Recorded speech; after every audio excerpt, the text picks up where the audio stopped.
Shabbat shalom, Shabbat shalom, lekulam. Peace to everyone, peace to everyone. Just giving a couple of seconds, a few moments for people to come in. For those that's tuning in and watching it back, Shabbat shalom to you. We pray that all is well with you and yours. This is the first class here at Temple Kifarim. First class is 11 a.m. Eastern Standard Time. And then the second class is 4 p.m. Eastern Standard Time each and every Shabbat. First class, we give honor and praise to the Most High, bring it out to the people what we're thankful for, whether it be over the past month, over the last couple of weeks, or whether it's today itself. We want to, grow together, learn together, build together. So sharing with each other what it is we're thankful for can motivate. Can motivate and encourage us collectively. So please share with us what you're thankful for. Post it. We will share it and we will read it. And for those that's listening back, we'll make sure we comment when we see it. All right. If you haven't yet, please like and share this video. Subscribe to the channel if you haven't done so. Click that notify button so when we go live, you're able to know when we go live. All right. So again, Shabbat Shalom, everyone. For those that's coming in, take the time right now, if you haven't, to like the video and subscribe and share. Shabbat Shalom to the panel. Boker Tov. Shabbat Shalom with Boker Tov, Nasik. Shabbat Shalom with Boker Tov. My Isha says Shabbat Shalom with Boker Tov. Shabbat Shalom, you better. Nasika. All right. So I'm going to pass the mic to Prince if you like. But you all that's coming in, please share. Take the time to share it. I already shared on my end. Please take the time to share on your end so people could come for the second part to elevation, I believe, from girl to woman. Yes. It's the second part, but I named it a slightly different name. Oh, my apologies. Yeah, it's the second part, though. Shabbat Shalom, everyone. Shabbat Shalom. Shabbat Shalom. All right, people still coming in. Coming in. Last week's class was building a perfect woman. So this is still the same ideal, same philosophy, same direction of perfecting womanhood.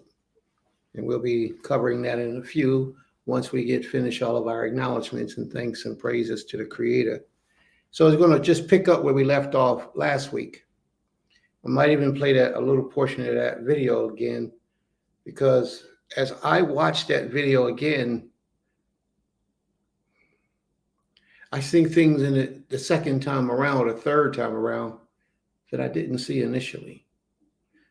And I think it's imperative that I bring out some of these points on these videos that should take place in our development and how we move in our desired worship toward the Creator.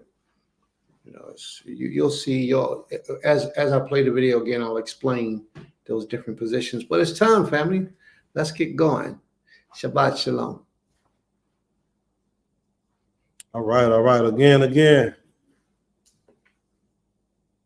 Shabbat Shalom. Shabbat Shalom. Okay. Shabbat Shalom, Abba. Shabbat Shalom, Mr. Shabbat Shalom. Shabbat Shalom. Shabbat Shalom. All right, those that's coming in and also coming in here, this is the moment to give honor and praise to the Most High for whatever it is you want to give. I was about to say what I want to give honor and praise for. Whatever it is you want to give honor and praise about, share with the family. It can help encourage others to do the same, and also just encourage their lives, whatever may be going on in their lives. So this is that moment to help us build one another and whatever it is that's happening. All right. So those on the panel, you can kick it off if you would like to. Those that's watching back on YouTube or Facebook, please comment. We will read it for you. That's who?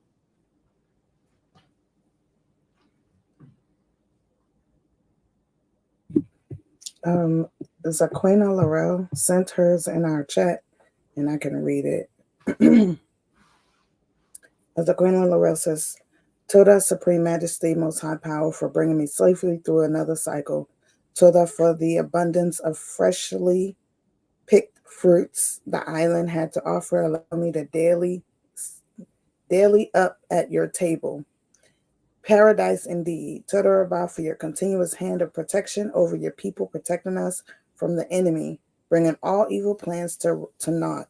You are worthy of praise. You are worthy of honor. We esteem you forever and ever. Let all your people shout Hallelujah. Mm. That was from Zaquina L'Oreal. May the Most High be praised.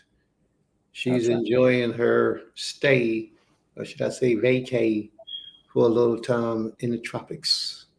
May the Mm-hmm. Most High be with her, protect her, and guide her. Bring her back to us safely. Total Rabah. Okay. All right, we got Asante, Tariq. I'm gonna give us all that praise. Shabbat Shalom, family. Shabbat shalom. I just want to say I'm thankful to be here. Thankful for life, health, and strength. Thankful for peace. Thankful to the Creator for His mercy, His love, His kindness, His protection. Thankful for the community that I'm a part of. Thankful for all the people that I came in contact with during this walk. Thankful for the things that He continued to open my eyes and see, the understanding and portions of wisdom that He gives us. I'm just thankful. I'm just thankful to be here. Thankful to be alive, feel His presence, y'all's presence in essence. And it's a beautiful day. Bye.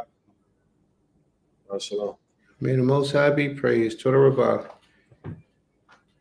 Total Rabah. You know what I noticed is that last week I was watching last week's class during the week.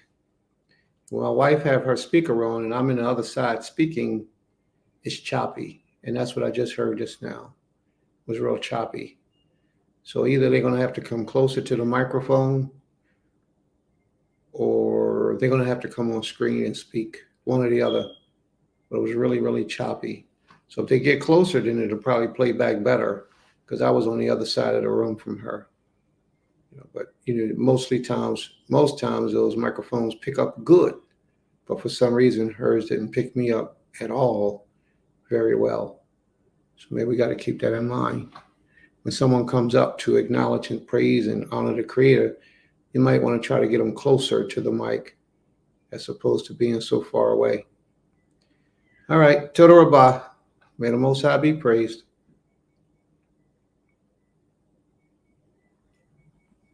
All right, anyone else? Sure, I'll go. All praises, all honor, all glory unto the Creator for bringing us to another Shabbat day. I'm thankful for a week of work, progress, elevation, patience, and just unification, togetherness. I'm thankful to the Creator for my Abba, for allowing him to be here. I'm thankful for my mother, even in the spirit that she still, her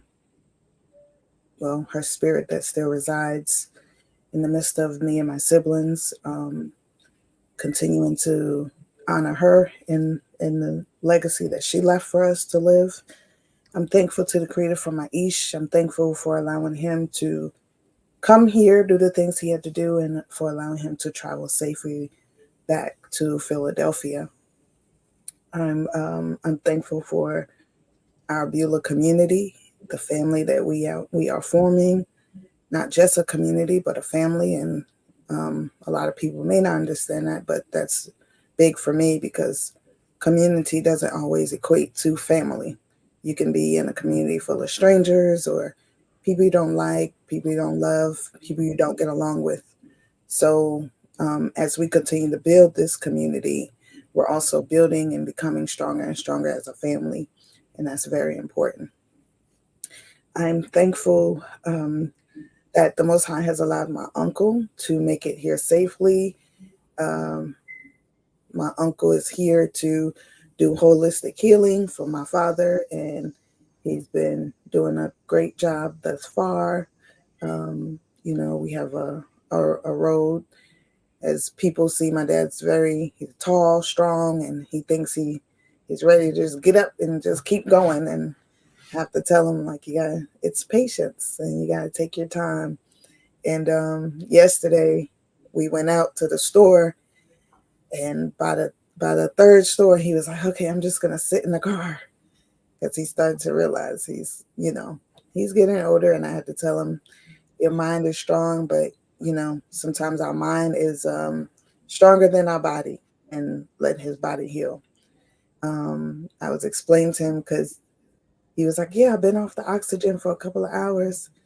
And I had to explain to him that even though that's a great thing, it's still, he should slow down, because what happens is when your body, especially when your heart has problems, it takes a big toll on your body.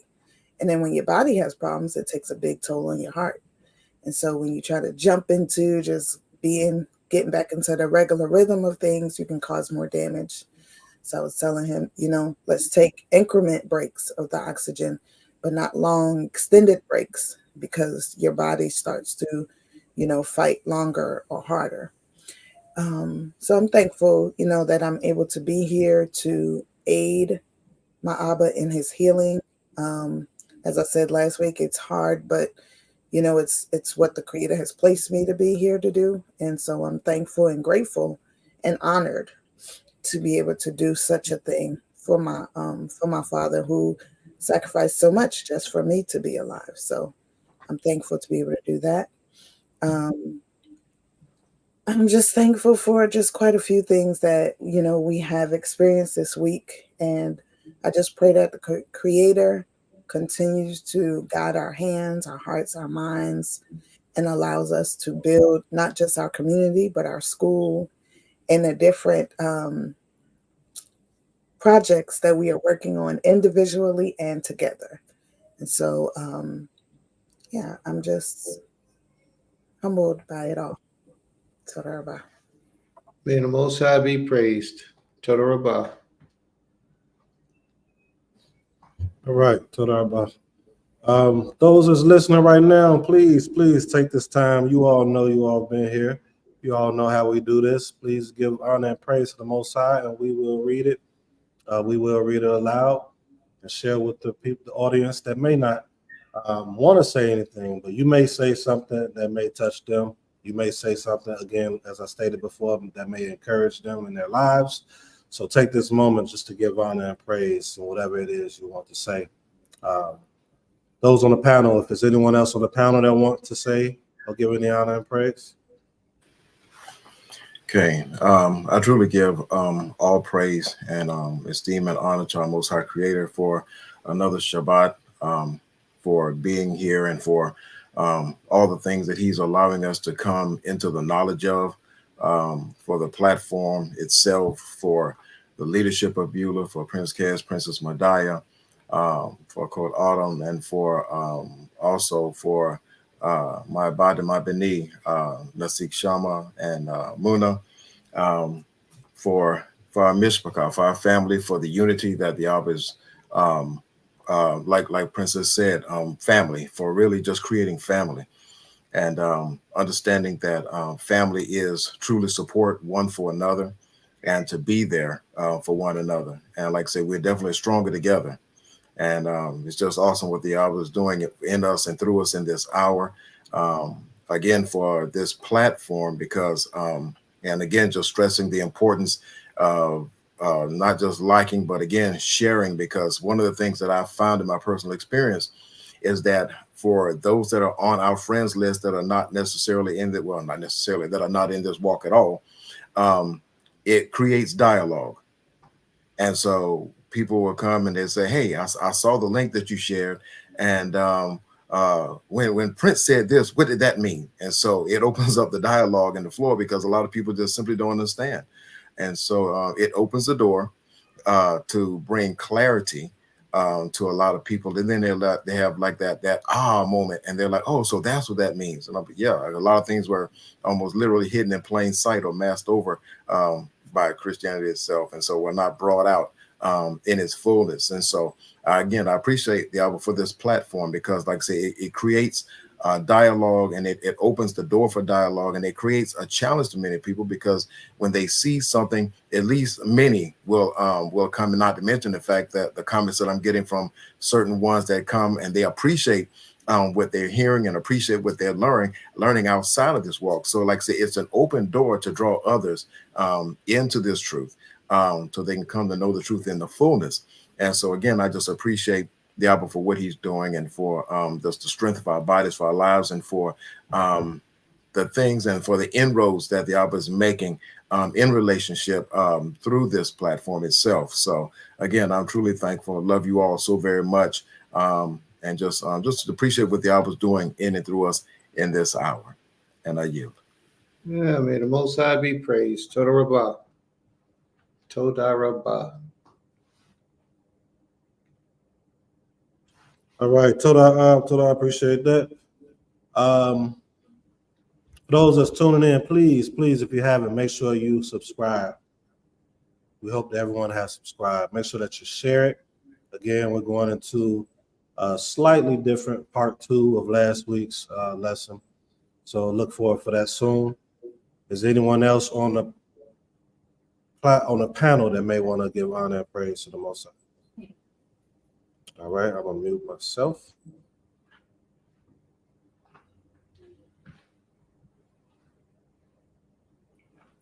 Shabbat shalom lekulam. Shabbat. Want to give praise, esteem, and honor to the eternal power, the creator truly of heaven and earth, and to my knowledge, all that we see. Definitely grateful for another Shabbat, grateful for a breath, grateful for being able to rise this bokeh, grateful for the use of my limbs, grateful for food, for clothes, for shelter, just grateful for all the necessities, truly. Definitely grateful for the life of my aim, grateful for the life of my Ab coming together. If it wasn't for them, I wouldn't be here. So truly grateful for my Horim, grateful for my Ish and his guidance and leadership in our household, grateful for the Beulah family, grateful for Princess, grateful for Prince. I'm grateful for all that we're not trying, but all that we're pushing to accomplish together, not just as a community, but truly as a family. I think I was talking to, it might have been Joel or Yoel, might have been Yoel I was talking to, and I was telling her to notice the things in the different movies that we watch, and sometimes the premise or the point of the chaos or whatever disarray in the movie is because there's a lack of family.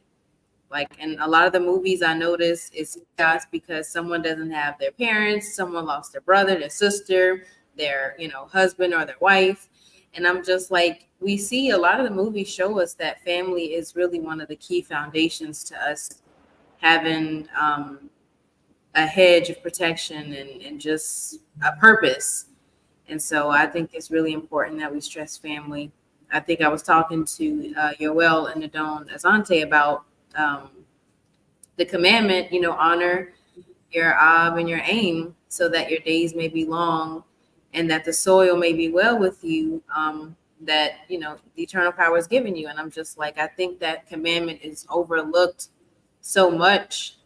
And I think that's why it's important that we have, or I would say I'm grateful that we have leadership and individuals that are striving for righteousness, because if we keep going to these, and it's not that the other content creators don't have good information, but if we keep going to the secular and worldly advice, we'll really start skipping over the commandments that our power has given us. And I think he's given us a whole lot to sustain us spiritually and physically and for our well-being. So I really appreciate that commandment, honor your Ab and your aim.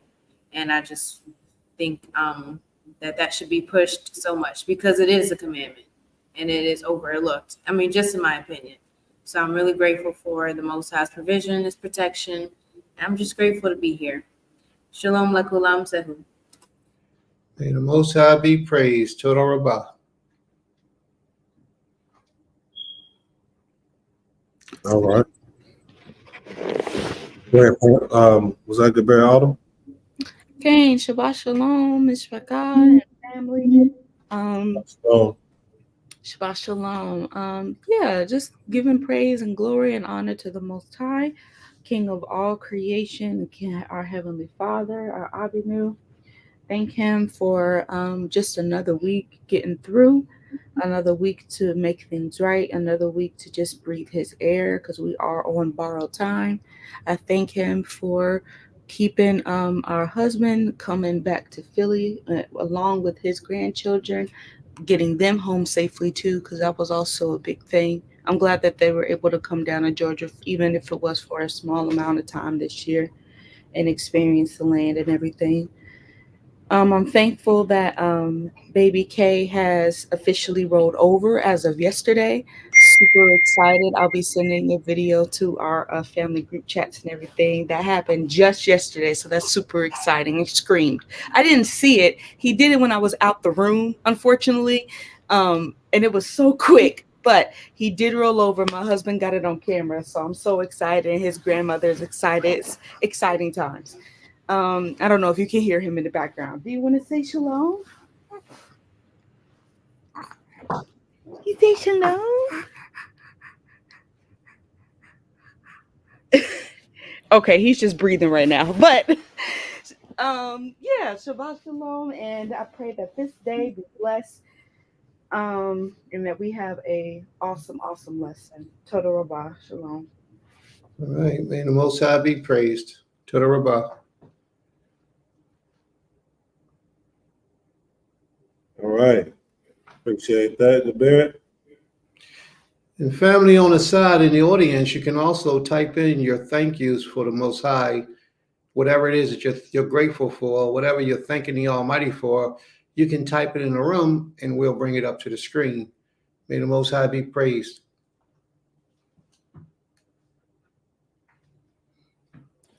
All right. I guess I'll go ahead and go. First, I want to give honor to my Ab and my Aim, who are not on this path, but many of our family members that are not first generation are not on this path. But if it wasn't for them, again, as I always say, I wouldn't be present, nor would I be able to do what it is that the Most High has me doing. So I'm grateful for that. I'm grateful for my Isha to be on this journey with me, having the same spirit, thought process when it comes to the community, the nation, and what it is that we desire the people to understand from what we're gathering from the Tanakh. So I'm grateful for her. I'm grateful for her Ab and her Aim. I'm grateful for this community. I'm grateful for my chief elder, Maurice Shalim. Please, if you all can, help keep me in prayers. Overcoming cancer. I want to say I'm still going through it. I should say the process. So just keep me in prayers. Mentor of mine, Chief Prince Abulin, Abelewa Hadekia.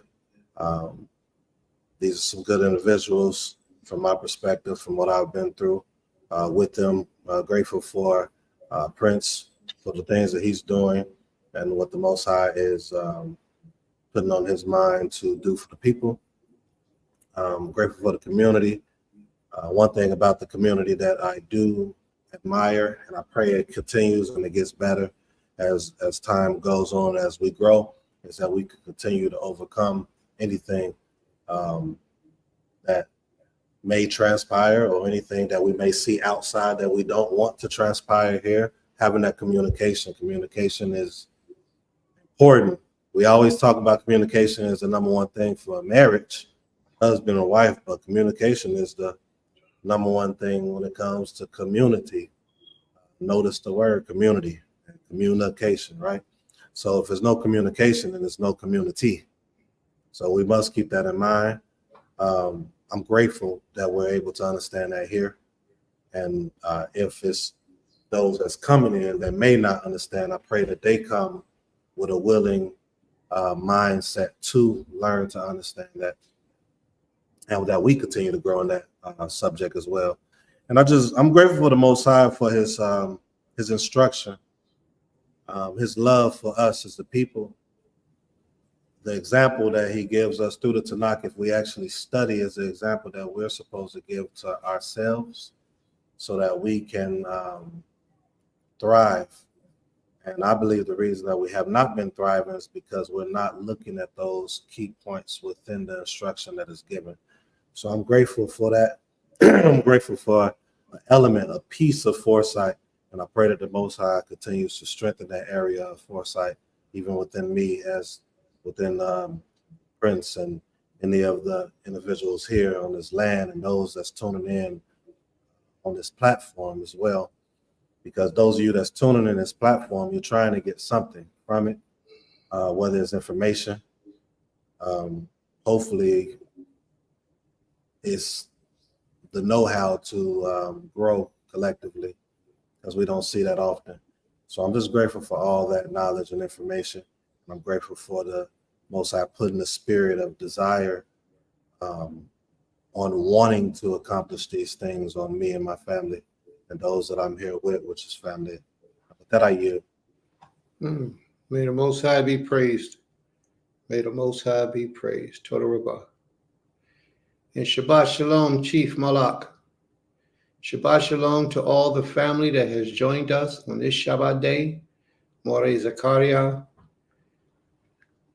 Sister Tsukari, Sister Fatima. Shabbat Shalom, Fatima. All right. Sister Hadassah.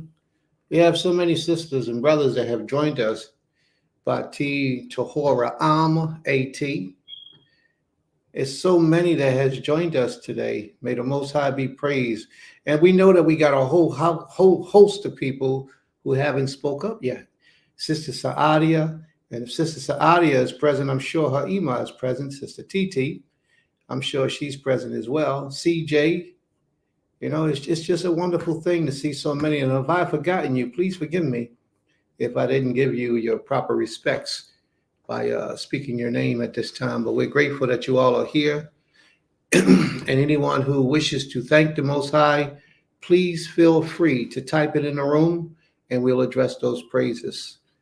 May the Most High be praised. Toda Rabbah. All right, we have Mora Zakaria says Shabbat Shalom. Mishpacha, let me click that up there. My gratitude is extended so much so that I do not have proper words. I'm thankful, especially for my sisters and the beautiful time we all had building while I was in Georgia. I am grateful for the children. I'm grateful for the children Abba has set for me to steward, to ensure they stay in him. I am thankful for the works of my hands also Abba has allocated to further his kingdom. I'm so grateful for Abba. Did I read that one? No. I'm grateful, so grateful for Abinu, always showing up for me and revealing himself to me. The intimacy of a relationship with the Most High is unmatched, and I am thankful he's chosen to reveal himself. I'm truly grateful for the gift of repentance and the awesome healing Abba sets forth in order to restore us in him. May the Most High be praised. May the Most High be praised. And that's one of them sisters, you know, that comes in your life, and it's a blessing.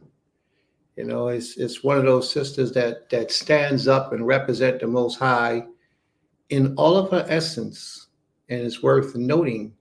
You know, I just want to put on the record and make this known. You can serve the people of the Creator for 20 years, sweat, blood, bleed, everything, sweat, blood, bleed, and all over and over, and do it again, sweat, blood, and bleed. Yeah, I know, all over and over and over. But the people that you're sweating and blooding and bleeding for don't take time to acknowledge you. Don't even take time to thank you. And a lot of times they don't even show you proper respect. And that's hard for a person coming up in this world to bend over, sweat, blood, and bleed for somebody, and that person just walks right over you like they don't even see you, and go to the next man who doesn't do anything and lift them up and praise them up.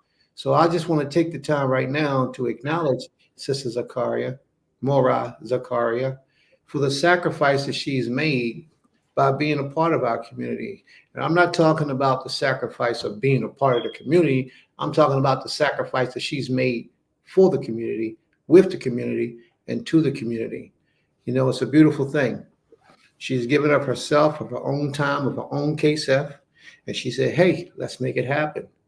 She's there. She's there when you call. She's there when you need. She's a great, in my opinion, she's been a great asset for our community and our school as well.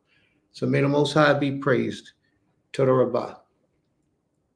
I just wanted to make that acknowledgement for the sister, you know, because y'all hear a lot when I get my turn to speak. It ain't my turn to speak yet.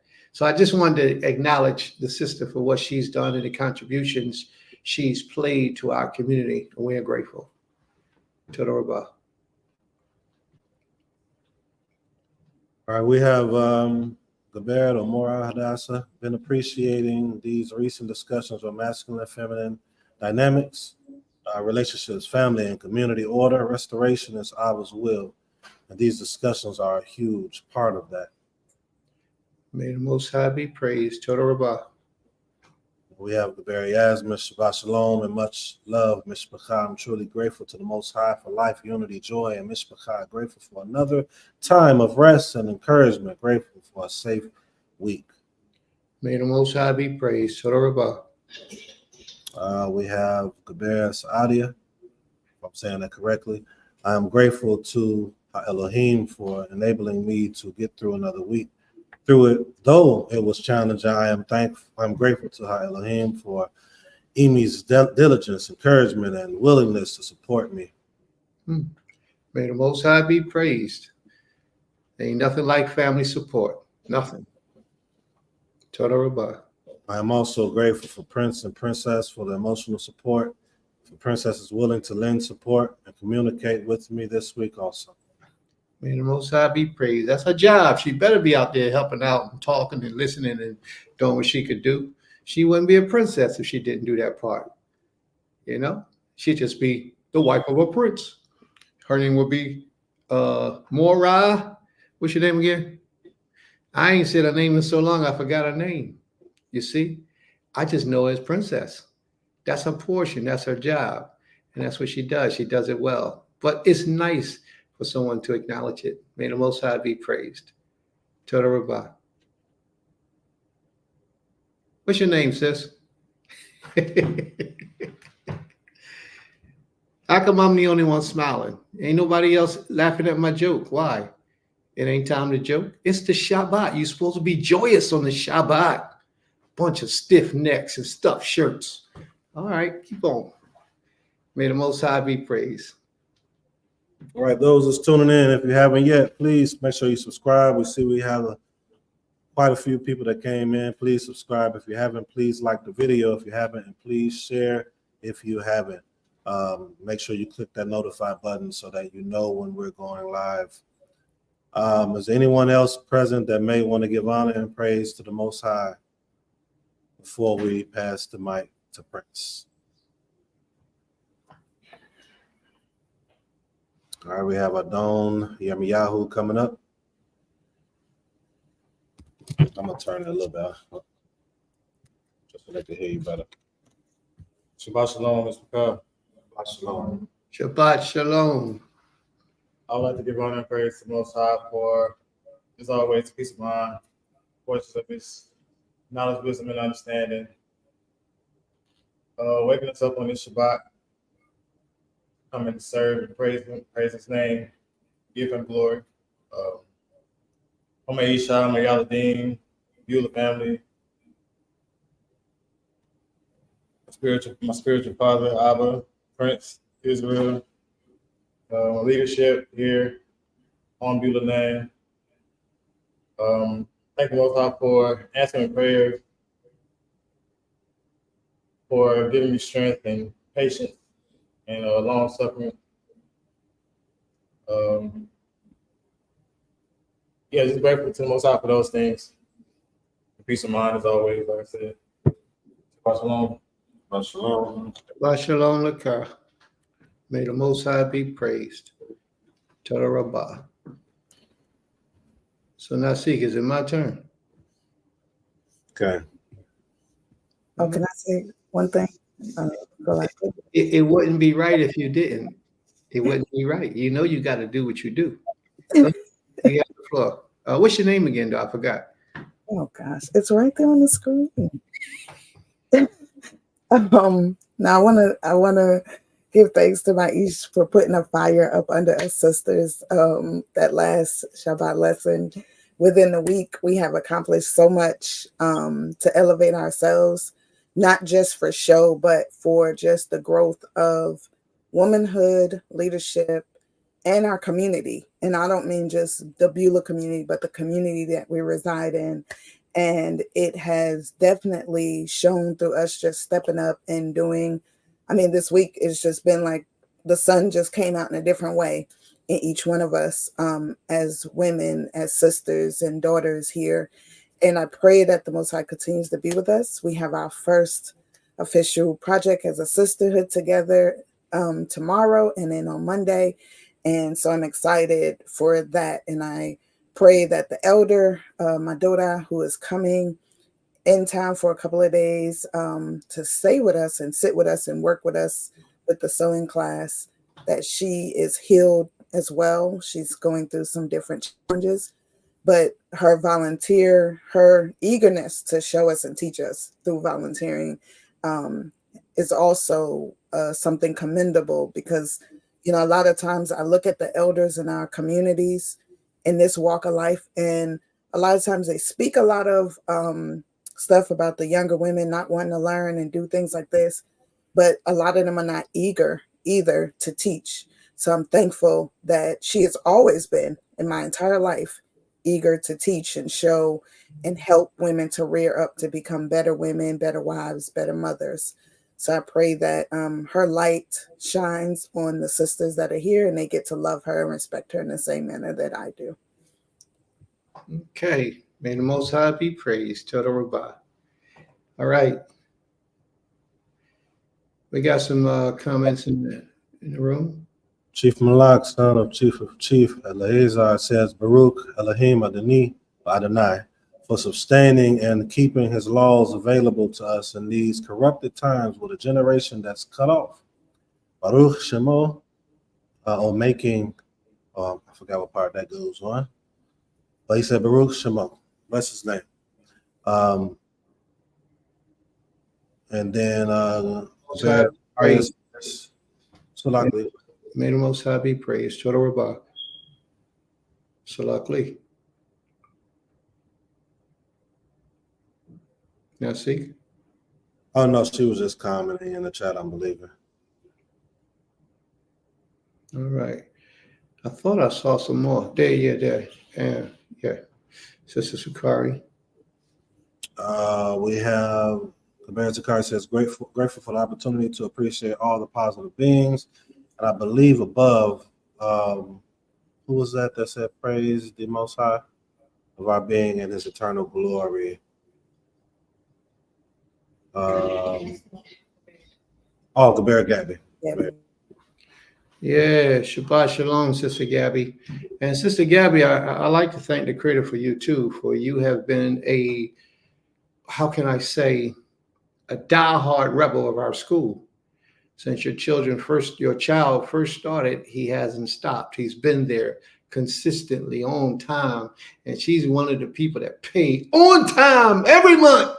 And it's so important because the school be needing that, just to make it through. Sister Gabby, she makes sure that tuition is paid. She makes sure her son comes to school.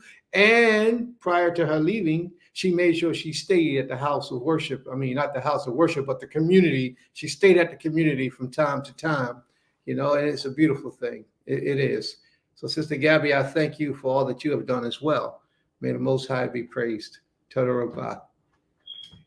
So you got to set a day. And we had already decided we were going to set a day when we can come see you, Sister Gabby.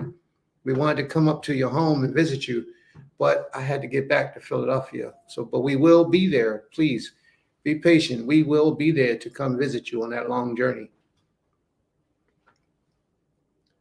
May the Most High be praised. All right. Is it my turn? I think it's my turn now.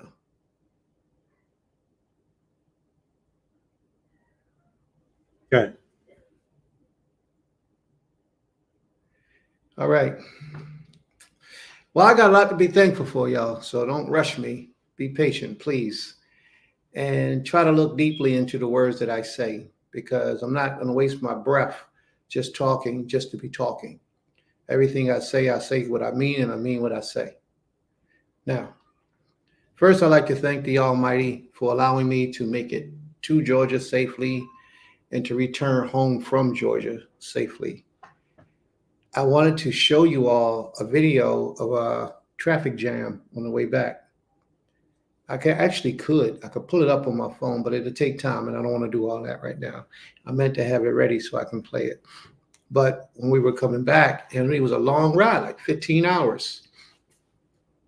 And I was on the phone with my wife, and I happened to see, as I looked over to the left, this car blazed on fire. And a few feet away, the people had all this stuff lined up on the sidewalk. So I made a videotape of it, and I showed it to Maisha. And I wanted to show it to you all today. Why did I want to show it to you all? Because I wanted to show y'all what the Most High has protected us from. It's one thing to hear it, but it's another thing to experience the blessings of the Creator. And far too long, we go through life, but we don't really acknowledge the things that the Creator really protects us from, because we don't really value it, because we expect to be delivered, or we expect, it's just normal for us not to hit hardship and hard times and troublesome times and bodies and sickness and pain. It's normal for us. So we have gotten conditioned to dumb down the acknowledgement of praises and thanks to this King. So I just wanted to show that video, man, because the entire car was on fire, on flames, going up to the sky, and you couldn't see what kind of car it was. That's how bad the fire was. Some kind of way they got all their stuff out the car. It was lined up along the sidewalk. All the people were standing up out there, but that car was total. It was gone. And we were riding past in the opposite direction, but that could have been us. You know, it could have been us that got in that accident. That car just caught on fire, burnt up. Them tractor trailers could have hit us, could have killed us, or even worse, could have maimed us while we were in our hospital and couldn't use our legs, couldn't use our head. We could be on vegetables. Any of those things are a possibility every time you leave your house, get in your car, and drive somewhere. So I'm eternally grateful that the Creator allowed me and my daughter and my grandson to travel down there to our home and then back home to Philadelphia and dropping my son off in Virginia, my grandson in Virginia. That was a beautiful blessing. It was an extremely long ride, but I'm grateful for that. Another thing, the other night, my wife's father, Pop, he had, you all are aware pretty much of what's going on in his life, but during my stay, I got to sit with him, and we had visitors come from out of town to visit him, quite a few visitors. And one of the brothers came and stayed for a week, something that we always talk about how we should do for our people. He came and stayed with Pop for a week. He's still there. I left the land and he stayed there. Me and the young brother, Bay Nazante, went out to cut some grass in another part of the state, and he stayed on security for us with the hot things to make sure that everybody was cool. All the women and children was cool that was on the land. That was key. That was a very, very important thing. I asked him, he said, yes, I got you. Don't worry about it. And he meant it.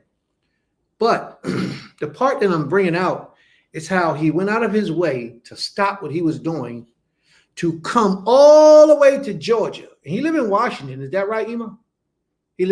Uncle Kakai lives in Washington? Yeah, Washington, D.C. Yeah. He came all the way down here and he stayed in a tent, which is a good thing, right outside of Pop's house, and took care of Pop. And he planned on taking care of Pop for as long as he has to while he's here in Beulah Land. This is the type of love and respect that I'm talking about for our people to develop. These are the types of things that we need to be exuberant and accelerating in throughout our nation. And they have a long history. This guy is a herbalist, and he's a medical acupuncture doctor, and he was teaching my children and I and my Isha, who was already aware of all these things, different acupuncture treatments.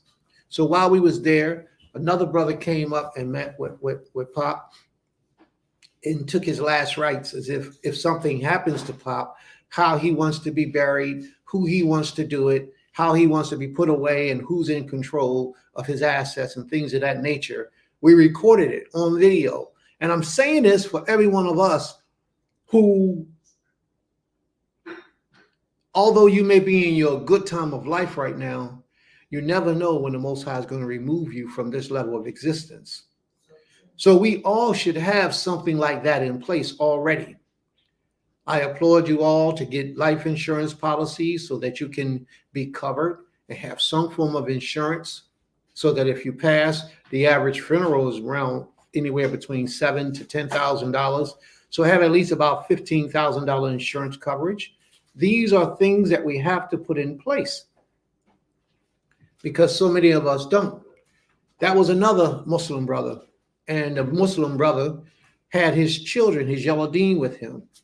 And the yellow dean, I mean, the oldest might have been 14. The next two might have been 12 and 10. And they was reciting verses out of the Quran as if it was an adult speaking Torah that he knew. That's how diligent these young men were. I mean, when you look at them, they look like regular little children.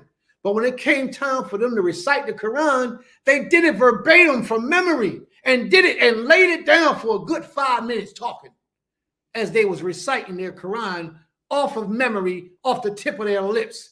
This is the type of stuff that we talking about. And it wasn't in English. It was in Arabic. It was in Arabic. And it was good. It was powerful. It was just to witness this was a beautiful thing. And I know that these types of things brought Pop such joy. By the time that I got to leave, Pop was excited. Pop was like, he was like a different guy than he was when we first brought him home from the hospital. He was a different guy. He was full of energy. After all these people came to visit and some of the other elders and his family came to visit, Pop is a tremendous guy.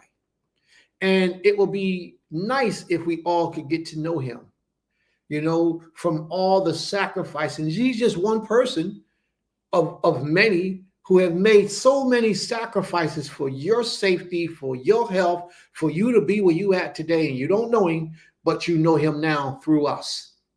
So may the Most High be praised for that, and watching people come out to give life unto a man who can't hardly move. They gave him life just by being in his presence, just by talking, coming to visit, bringing them food, making food with them and helping them out. It's a powerful thing. And earlier, Nasika spoke about family and how important it is with family in developing the adult that you would be. She didn't mention that adult you would be part, but she mentioned it by not mentioning it because of the situation she brought out. But the family has a strong part of what we will be in our future just because of the things that they do with us in times like in our need, in times in our pleasure. It's just a birthday celebration. A lot of people don't celebrate birthdays, but the joy that you get, I wouldn't know because I only had one celebration. I was an adult, but I never had that excitement when I was a child. Just didn't get it. Just wasn't looking for it and didn't expect it, but it didn't happen. But to come together in people's time of need, to travel so far and they know you've made that sacrifice to be with them in their presence, it gives a person new life. I was going to talk about Daweed. It may even come up in the story today. I doubt if we get to it, though. I was going to talk about Daweed when Daweed was sick and he was on his bed, his deathbed. They brought a young lady in for him to marry. He never had intercourse with the young lady. Scripture says it. He never had intercourse with him, but he married the young lady, and the lady brought him joy and comfort in his life. In his dying bed, he was dying. And just to have somebody there to bring you comfort is a beautiful thing, man. It's a beautiful thing. And we have to remember this. Those of us who are sick, who are very, very, very bad off, we got to remember that it only those who are in good shape, when we have people who are sick and those things of that nature, we have to remember to visit them and spend time with them and bring them gifts and do things like if they're going to be here tomorrow. Talk to them as if tomorrow is expected. I got a cousin right now that's in the hospital. She's in hospice and she's dying of cancer. And the family had a prayer vigil for her, and they didn't call me and didn't invite me to the prayer. Hurt my heart. But it's okay, because if that's what they decide to do, it's okay. They know I'm here, and we do what we got to do to help each other. We got a real tight-knit family here in Philadelphia. So maybe they thought I was on a journey or visiting somewhere and couldn't be present. But however it is, I would like for y'all to keep her in your prayers, all of you who pray to the Creator, the Most High, the Almighty. Keep her in your prayers that He would give her what her desires are for Him at this time, and not what our desires are for Him, for her. So that's what I want to say. Another thing I want to say is that on my journey while I was there in Georgia, I had to sit down with a brother, one of the brothers. Nasik, where you at? I don't see him. I had to sit down with Nasik, like he discussed earlier about conversations and communication. Conversation and communication is very important, extremely important. And we got to speak about so many. See, we don't sit around and waste time. When we talk and we get to the points, and whether the other person likes it or not, we get to the point and we say what we have to say, because that's what men do. Men respect you more when you speak what's in your soul respectfully, but you speak what's in your soul and let it out. So we had a conversation the other night, and it lasted for quite a while. I don't know how long, but it lasted so long I was tired and sleepy, and we had to go. He's still gone. I was like, yo, come on, man, I got to go. I'm tired, man. I couldn't even think straight. I was so tired. We was up in the middle of the night getting it in. But that's what's needed. That's what men do. Men sit down and talk. And it's not like we had no problems, like somebody did something crazy. None of that. It's just that we needed to talk and speak what was on our minds to help improve each other. And that's the key to conversation. If you're not talking to somebody and communicating with somebody to help them elevate to the next level, then why are you talking to them? What's the purpose? Because you got something in your chest, you could be wrong. And even when you got something in your chest and you're speaking, you should be speaking for the purpose of helping somebody else get better, not just to alleviate your own stress and your own worries and troubles. It's to help somebody else become better than what they are already at this time, to give people a different way of looking at things. So throughout conversation, and we had several different topics that we discussed in that short period of time. We had a part 2, but we didn't get a chance to do the part 2. Maybe we'll do the part 2 when I come back. But after that, it's strange. But I went back to my bed and I laid down and I went to sleep. Well, actually, before I went to sleep, I was studying scripture about some of the conversation that we had. And I mean, I must have studied for a good hour or so, maybe 2, and fell asleep at the computer. So I got up and went and got in the bed. And while I was in the bed, the Creator visited me that night. He visited me in my sleep. Well, when I woke up, I realized what was taking place. And one of the things that the Creator put in my spirit was the errors or the things that I was lunching on, sleeping on, and not giving all my energy into like I'm supposed to. I think I'm doing great. I feel like I'm doing all right. But the Creator showed me something different. He really humbled me that night. And it changed my essence when He said what He said and did what He did. It had me wake up out of a sleep feeling unfulfilled, but yet seeing all the errors and the mistakes that I did and how we needed to change and fix things in the community. When you heard my wife earlier say that she thanked me for putting fire under their butt, it's a result of that dream. And that dream, in my opinion, came by that conversation, by doorway of that conversation. Us as men speaking, and it ignited a spirit, it woke in an energy. And we was on the temple steps when we did it. We did it on the temple steps. We sat around the steps and we did what we did. But in my opinion, the Creator heard us. He gave us what we needed. I don't know what happened with Nasik. Only Nasik can speak about that. But I know as far as me, when I went home and laid down that night, he visited me. And he dealt with me and showed me my shortcomings in all. And I'm not just talking about with the school. I'm not talking about just in the community, in my personal life back here in Philadelphia. All this stuff sitting around here, all these things, and how I'm mismanaging them. And how I'm wasting time with so many different things, but I'm always busy. I'm always moving. I'm always organized and structured. My life is very disciplined. But he said, I need to get more disciplined. He says, I need to get more on point. And my life is organized, structured. Everything about me is in order. But he says it's not enough. So he only took me and elevated me to a higher level. And I got to see more about what I do, how I treat people, and what I expect from people, and how to communicate with people, and how to see people from where they are on their level. All those things came to me from the vision in that night, in that dream, on that bed, as a result of what that conversation was between me and Nasik. And I'm appreciative. This is how the Most High does. The Most High saw, heard, understood, and he delivered. Now it's up to us to take it to the next level and do what we have to do after that to make these things happen, to make these things great, to put us in position that the Most High has desired for us to be in. It's up to us to make that happen. And we're here. And we're going to do all that we can do to make it happen. I know I am. And I'm going to pay diligent attention to everything that he has to say and show and do in our lives for the people, because it ain't for us. It's for all of them.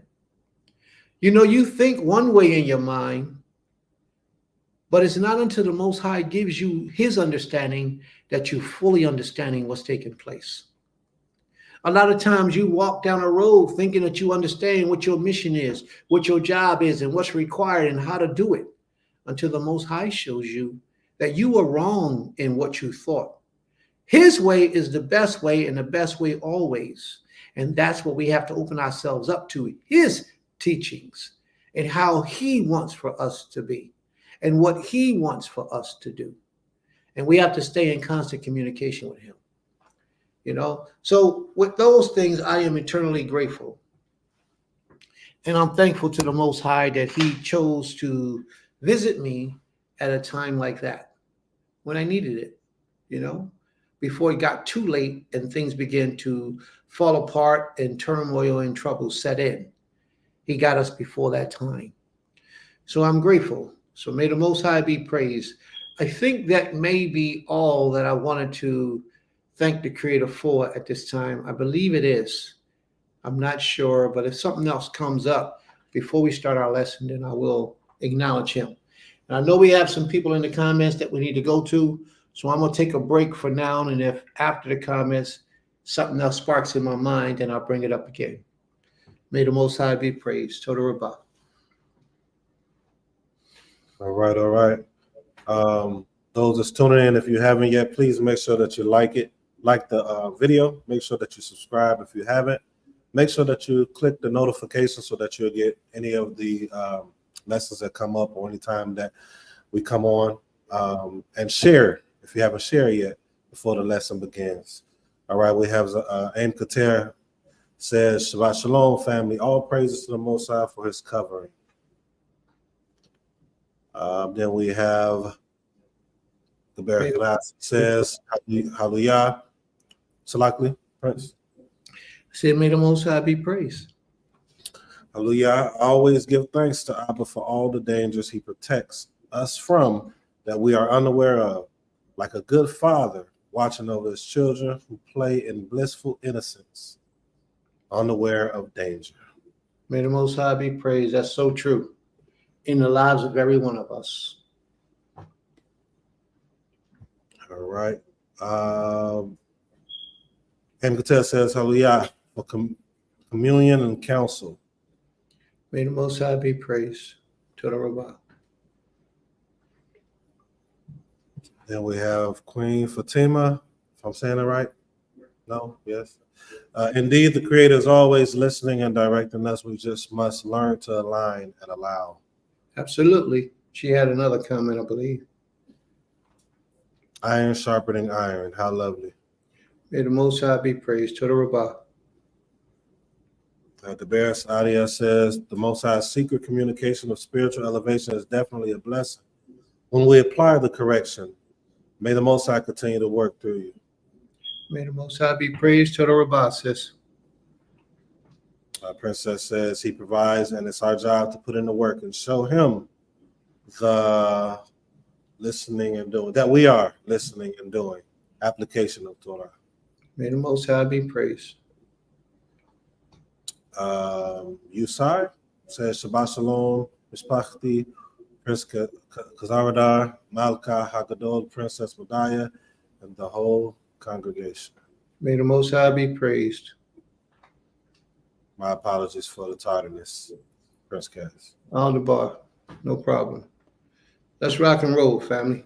Is there anything else? Anyone else we need to talk about? Anything else we need to cover? Because we getting ready to get started. So, family, if you want anybody to hear part 2 of last week's lesson, then you should probably invite them in now because we getting ready to rock and roll. Getting ready to rock and roll. All right. I believe this is where we left off last week. We're going to have a little bit of an overlap just to familiarize you with what took place last week. Okay? Today's lesson is about elevating from girl to woman. So women, this lesson is primarily geared towards you, but men, this lesson includes you in the message as well. So you should probably pay attention too. And if there's anything that you can utilize to help a young lady to get to the epitome of her righteousness and her development, then you should take notes and help to submit these teachings to the young lady. Take notes and write down some of the things that stands out so that you can help the young ladies get to where they need to be. All right. Now, remember, this lesson, as I stated last week, was a bit unorthodox. It didn't follow preliminary rules like a normal lesson. We sit down, we read this, and we break that down, and we talk about. No, it jumps all over the place with different references pertaining to a woman and the development of a woman, how she goes from girl to womanhood. Because there is a distinct difference between a girl, a female, and a woman. First, you're born female, you're also a girl. When you're at birth also, but you're a girl, but you become a young girl who grows into adulthood. Well, we would like to have her grow into womanlyhood or ladyhood. We would like to see that happen, but it doesn't always happen. Some females are 30 years old. Some females are 40 years old, but yet they have the mentality of an 18 or 17-year-old. Think about some of the people you know. They're always out partying. Their priorities are on luxury things as opposed to necessity things. These are what you call people who are in adult bodies, but their minds have not developed to adulthood. They haven't become women. They're still young in the mind, but yet old when it comes to the age. This is a problem with a lot of our people. And part of the reason why it's a problem is because we can't go, the nation cannot rise any further than the development of its woman. Think about it. Our women are the backbone, and I mean backbone. I don't mean they're the stronghold. I mean they're the backbone of the future of our generations. They take care of our children. They take care of our household. You know, they do all the things that's needed to take care of us so that when we come home, we're strengthened and we can go back out into the world the next day with a powerful mindset. Women are extremely important. Women, but females are not. You're female, you're not that important because you're not contributing to the future generations to come. A lot of females don't want their children. They have their children. They kill their children. They don't provide for their children. The children fend for themselves. And I'm talking about 7, 8, 9, 10-year-olds. But yet the female is out doing things that she wants to do to bring herself pleasure and gratification, but she's neglecting her responsibilities of her household. A lot of females are not handling their business as they should. Now, if you're a female, then I need you to listen to me. If you're a woman, you're listening to me, but you're listening for a different reason. I'm not pointing fingers at you if you're not guilty. But if anything I say to you, you're guilty of, or you can relay that message within your essence, then you know that this lesson is also being spoken to you because you're guilty.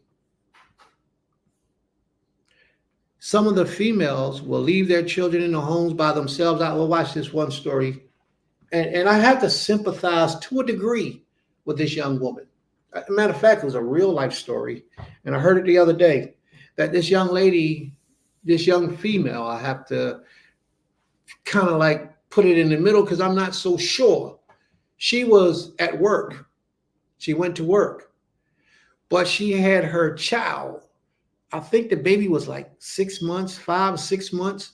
She had her child outside in the car while she went to work because she didn't have a babysitter. Now, at one way, you have to say, wow, how could a person do that? And on the other hand, you have to say, she wasn't at the club. She wasn't at the market. She was grinding so she can supply the needs of her family. So on one way, she was taking care of the needs of her family. But on the other end, she was jeopardizing the safety and security of her family. That wasn't good. But then we have to put ourselves in her situation. We have to ask ourselves. Now, I'm saying it completely that was wrong. Shouldn't have happened. But we have to ask ourselves, where was her family at? Where were the people in her lives who was her backbone, who was her support? You know, those to encourage her, those to be there for her if she needed them. She was trying to do her job as a parent. So I don't know what category to put her in, as a woman or as a female. I honestly don't know what category. I'm leaning more toward a woman, but that behavior shows female characteristics by leaving that child unattended. The child was so young and you left it in the car by itself. But on the other hand, what's she going to do? She could quit her job, get on welfare, and take care of her child. At least the child will be safe in her care. But how much is welfare? How much of a life is welfare or public assistance really going to provide for a household? But now I can't really blame her all that much. I have to really look at the dynamics of her family structure, because if she was a part of Beulah Land at Temple Kepharine, if she was a part of our community, then one of the sisters, or 2 or 3 or 4 of the sisters, would have stepped up and said, I got this from you. I'll take care of that from you. No, you ain't got to pay me nothing because I'm here anyway. I'll take care of the baby for you. You go out there and make your dollars, get your money, and do what you got to do to provide. That's what I know our community would have done. So I have to ask the question, where was her family? So now, if she's in that position, even if she got problems with her household, her mother, her sisters, her aunts, her uncles, her cousins, her brothers, even if she got problems with all of them, what kind of people are they to force her in a situation where she have to make a decision like that? So sometimes, family, you got to look at yourself. Although you're quick to judge others, sometimes you got to look at yourself and say, who am I? What do I represent? What kind of person am I that my cousin, my sister, my niece, my daughter would have to put her child in the car so she can go to work to make some money to provide for herself? And where was the baby's daddy in all this? What kind of man was he? Or what kind of male was he? Or maybe he didn't even know. Now I'm hypothesizing about all these things. I don't know the exact of anything. But if you're in these situations, if anything that I've said strike a nerve with you, then you should do something to fix it immediately.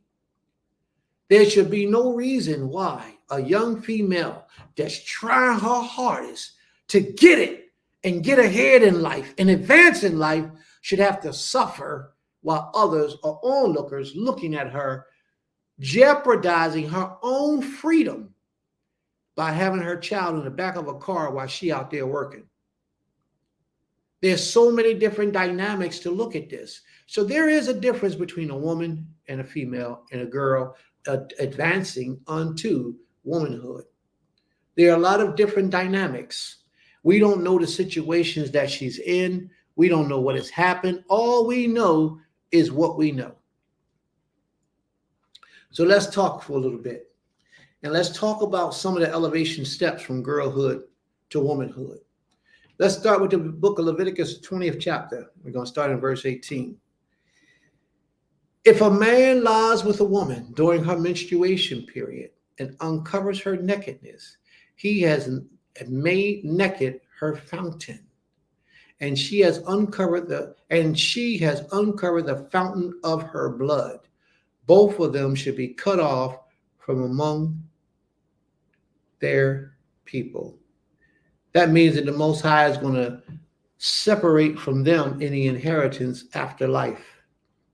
They no longer have an acceptance in the inheritance of the great, of the ones who walk faithfully in the family toward the Creator. He will shut them off, cut them off from their inheritance. But let's examine the scripture for a minute, because oftentimes we read things, but we really don't understand what things mean. You see right underneath of that, I got witchcraft. That's what that is, witchcraft. And a lot of females will cause a man to do this so that they can do black magic on the man when they want the man just that bad. See, women don't move like this. Females move like this. Young girls who are elevating to womanhood, they would involve themselves in things like this. But a woman would win a man gracefully, as we're going to read later on in the book of Ruth. Women's involve themselves gracefully with men. They don't need to go through the back door to trap a man. They trap a man through their good essence, through their intelligent spirit, through their calm presence, through their willingness to help, to participate, to be a blessing and an asset to that man's life. But girls in their girlhood, or females in their femininity that are not in their femininity, but yet females, they do things like this to try to get you when they don't deserve you, when they haven't earned you. If a man lies with a woman during her menstrual period, now if her flow is upon her, and the man take it upon himself to lie with her, if you look on the internet and search menstrual sex with menstrual cycle relationship with witchcraft, and you will see that a lot of women, females, not women, but females, use their menstrual cycle blood. They'll put it in your food, or they'll put it on you, or they will take and write your name on a piece of paper and put it in their underwear when they're on their cycle, or they'll get you to have intercourse with them during their menstrual cycle. All these things are spiritual things that take place in the spirit realm that can lock a man in. But the ultimate thing is that locking him in, you don't know what you're getting yourself into, because that man will become so obsessed with you that now you don't want no parts of him no more, because he's too obsessed. You done overdid it. You done did too much. And believe me, family, even to be in a mind state to try these types of practices shows that you're still a girl, shows that you're in the spirit of a female, and you're not in your womanly nature. Because a woman don't want nothing because she stole it. A woman wants everything because she earned it. Females don't care how they get it, even if they got to go in the store and shoplift it. They don't care. There's a difference. These females would do these types of things. The Creator understood these things would be happening. Therefore, the Creator said, men, don't lay with a woman when she's on her menstrual cycle. Matter of fact, don't even touch her. Don't even touch her. If she sits somewhere, you don't sit there. If she lays somewhere, you don't lay there. You know why? Anyone know why? Because he doesn't want that blood getting on you. Y'all have to understand the Creator is the ultimate designer in all these things. He understood what the blood would do to you. He understood. So he said, keep your distance from her during that time. Completeness. So why do other people think that it's okay that if my wife is on a menstrual, she can cook my food? Why can't we see that that completeness is a spiritual completeness, and you shouldn't have anything to do with her at that time? She shouldn't be cooking your food. She shouldn't be sitting around places where you're sitting, laying, where you're laying. A lot of brothers feel like, well, I ain't got to go to the house of worship, so we only got one toilet, and I'm gonna use that toilet because I'm not going to service today. We can't do that, family. The Most High say, stay away. You stay away. Even if you got to go to somebody's house around the block, down the street, or a restaurant or a corner store, that's where you go. But you do not use that facility. In the middle of the night, get a bucket. But don't just disrespect the Almighty and say to yourself, well, I ain't got to make prayer tonight. I ain't got to go to the house of worship tomorrow. It's okay if I become unclean. With that uncleanness, you should not willingly participate in it. You should separate yourself because the Creator knows best. And sometimes a male be wondering why he can't get off of a woman, get over a woman, no matter how she treat him, no matter what she do, he can't get over it. A lot of time it's because she done put that thing on you. And I'm not talking about that body part. I'm talking about that body blood. That's what I'm talking about. She done put that blood upon you some type of way and you are trapped. Sometimes you voluntarily allow that to happen to you by disrespecting the Most High's laws and doing it anyway. Man, I ain't going to class. I ain't making prayer, because you know you're not supposed to make prayer to the Almighty when you're unclean. And if you happen to be the second party, you are unclean because your woman is unclean and you're unclean, you still can't make prayer to the Almighty if you're unclean. No man, no woman should be approaching the Creator if they're in their condition of uncleanness. Shouldn't be.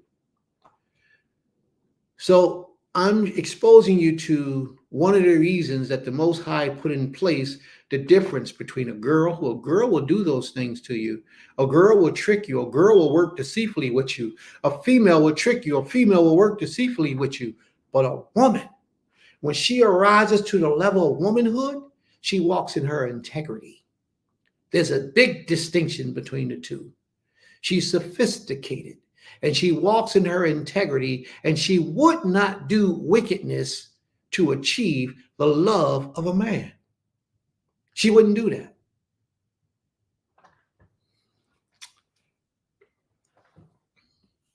There's another law that the Most High has in place that a lot of people don't understand.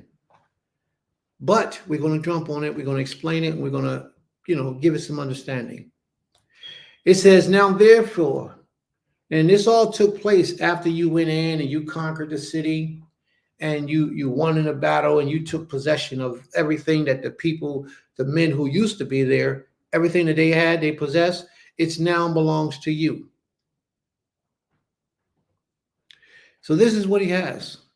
He says, now therefore kill every male among the little ones. So you kill the little boys. Why do you kill the little boys? Now, when I did this little report here, I think I did this 2 weeks ago. I looked up on the internet for a lot of situations and why people said these things would take place. How evil the Creator was and how wicked it was that he was doing that, killing all the little innocent boys, male children, all those things. But you got to watch, because the Creator is the grand designer, the ultimate architect of all things. He knows way better than what we know. And the only thing we can do is walk in accordance with his plan. So this is what the Most High says. When you go out to war, you win, you kill all the men, you kill all the male boys, little ones, kill them all, every one. And then you kill every woman who has known man by lying with man. Did you hear what he said? He said you would kill every woman who has known man by lying with man. A lot of times we hear things like this and we don't fully understand. So let me back up a little bit. Why do you kill the little males? You kill the little males because they're going to grow up with hatred in their heart for what has happened to their fathers. And eventually, when they become man and they become strong enough, they're going to kill you. And you may be doing the works of the Father at that time, and they kill you during that time, and so much get undone, which has set the people back 30, 40 years now. The Creator says, when you go in and you kill the men, you kill the little boys as well, so that the little boys don't grow up and take vengeance on you. Why he ain't worried about the little girls growing up taking vengeance on you when they become adults? Because that's not what women do. Women are not built for warfare. Women are not built for going out taking revenge and taking the lives of individuals. That's not what you expect of women. But today's females have stepped outside of that realm. They have become something else. The Creator is saying for us all to know and for us all to understand that every woman that has known man by lying with him, you are to kill them too. So if this is true, what will be the reason why every woman who has laid with a man, had intercourse with a man, why would you kill her? But the young women who have not known man, who are virgins and have not had intercourse, you can keep. Does anybody have any idea why that's so? Anybody on the platform would like to speak? I'll relinquish the mic and let you speak. Anybody in the audience who has an answer, we can open up the screen and invite you to the platform so that you can give your answer. Why is it that the Creator said for anyone, any woman who has not known man, she can live? Why is that? Because constantly we read through these scriptures, but we don't really understand why the Creator is saying what he's saying. So if there's anyone who think they have an answer, there's the invite. Hit that link. We'll bring you to the screen and you can address the family and give your opinion of the matter. But we're only going to hold on for a few minutes now because we got to get moving. But anybody who has an opinion of the matter, please speak up. Sister Hadassah has an opinion. Somebody want to read that, please? A virgin can be converted, her spirit redeemed and transformed by the man of Israel, who can enter her and conform her spirit. If she has already been imprinted by a heathen, she will carry that hate. Okay, very good. That's a very good answer. I like that. You're very wise, sis. You're very wise. Is there anyone else? I want to add, but it's Azante Tariq has a point that he wants to bring out. Yes. So I could come on after him. Please do so. Shalom. My answer would be when a woman lays, when a man lays with a woman and he ejaculates into her, his spirit and his essence she has now become one with his spirit. So a woman that's a virgin, she does not, a woman that has already laid with a man, she is no longer just that woman. She is that man. Man's presence, that man's essence, his spirit has now become her. So she cannot separate herself from the spirit of those men that were just killed. She is still one with that man. So, like I said, in a lack of better words, like I said, he comes into her, she becomes him. She becomes one with him. His spirit will always dwell within that woman. There. May the Most High be praised. Toda Rabbah. Absolutely. Absolutely. Nasik? In addition to that, I think that is 100% correct. In addition to that, I want to say that influence is probably neck and neck with that.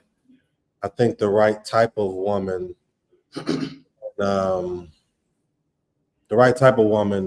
if she hasn't been influenced by many, because you could still be influenced by a wicked Ab, or Abba, people say, right? I think it's more so too, or in addition to that, just the influence. So she hasn't been influenced enough, and she'll basically have your influence. it's like a blank sheet of paper, right? If you got a virgin comes before, if you have one that's not a virgin, it's not a blank sheet of paper. You have one that is a virgin, it's less influence, it's less different ideologies, different thoughts, things of that nature. So in addition to what he brought forth, which is 100% correct, I wanted to add that too. Because like say if we had someone that wasn't a virgin, even though this is going, I'm not trying to go against scripture because scripture says what it says. But if you had someone that wasn't a virgin and only been with one person and that man died, they only had that one individual versus someone that had multiple being tainted, being hurt, whatever, all these different variables that could contribute to the damage that might be within that individual. So scripture just says cut them off if they even been with a man. So that's what scripture say. That's what we're going to stick with. But if we translated it to today, I think the more people that a man or a woman, but specifically this subject, a woman has been with, it can taint their mind when they're coming with someone else. Absolutely. And you all are correct. Thank you, everyone, for the advice and the comments and the participation. You're absolutely correct. When a man lies with a woman, his essence takes hold of her. She belongs to him. If you know anything about women or females, females are receivers. Men are givers. Females are receivers. The only thing that a female gives is life. Y'all understand what I'm saying? The only thing a female gives is life. Not just a baby, but she can bring you life, which will bring you joy and bring you back. Remember what I said earlier about Dawid when he was on his deathbed? They went and got him a young virgin woman to marry. Why? To bring him life. Because they understand what a woman can do. A woman in her full essence can bring the dead back to life. Y'all hear what I'm saying? I need y'all to understand the level of understanding that's running through my mind right now. A woman in her full essence can bring a dead man back to life.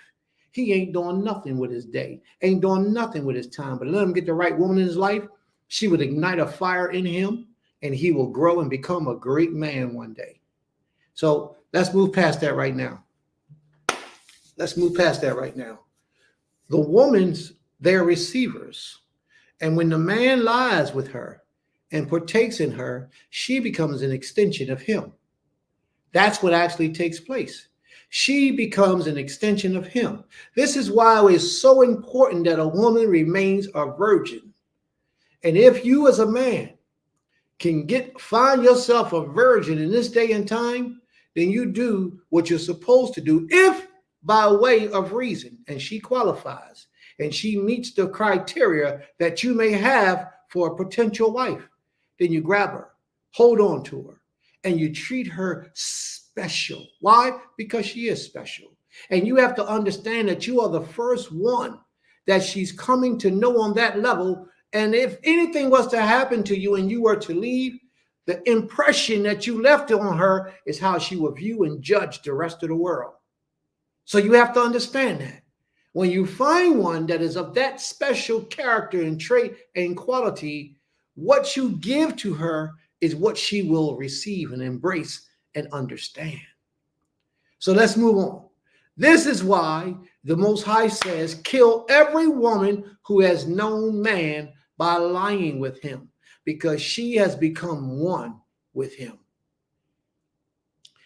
Why is it so important that a woman become a virgin, be a virgin? Why is it so important that a young woman in this life, young female in this life, a girl in this life maintain her virginity? It's something really important that the Most High wants us to know. So let's open our books, please, to Deuteronomy, chapter 22, verse 13. Does anyone have that? Any of the family? Does any of you have that already? Deuteronomy, chapter 13.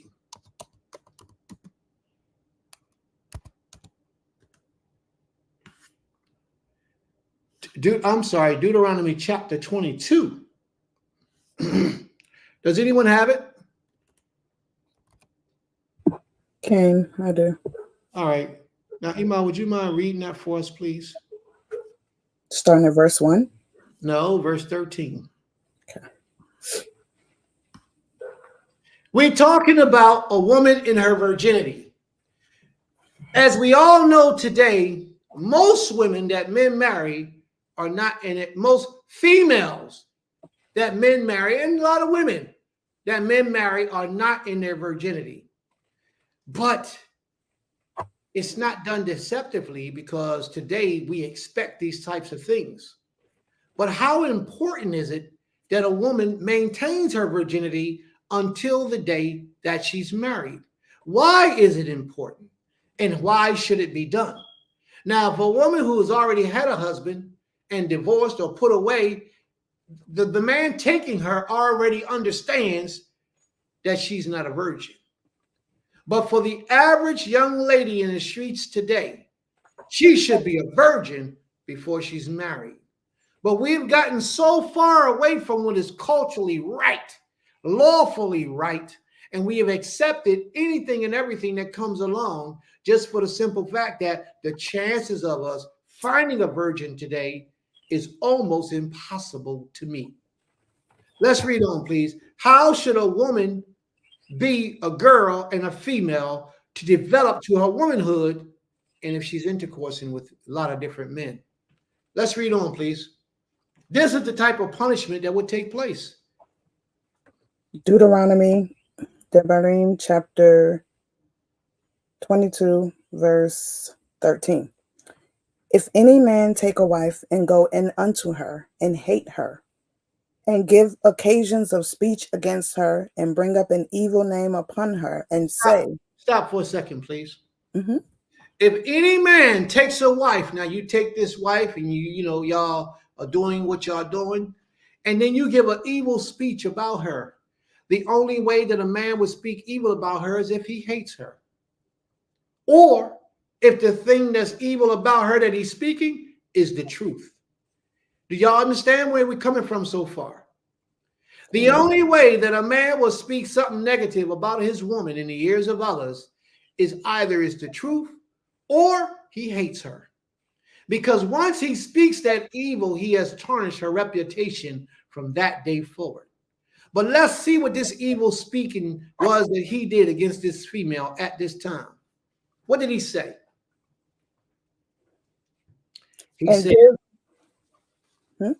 go ahead. He said, and bring up an evil name upon her, and say, I took this woman, and when I came to her, I found her not a maid.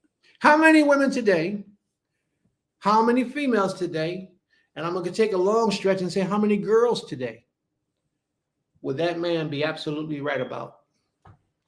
How many of you are, don't look at this as Prince is coming down on me. Look at this as Prince is trying to elevate me. Sisters, you had your turn. Now you got daughters that's coming after you, that you need to learn about why you must keep them pure. The reason for you to protect their virginity, be in their ears daily, speak unto the youth and raise them up. Don't allow your 14, 15, 16, 17, 18-year-old girl to have a boyfriend. Don't let the courses of nature destroy your future at us restoring a rightful, willing house of the Most High once again. There shouldn't be 5 virgins in the age of 20. There should be thousands of virgins at the age of 20, all the way up until they get married.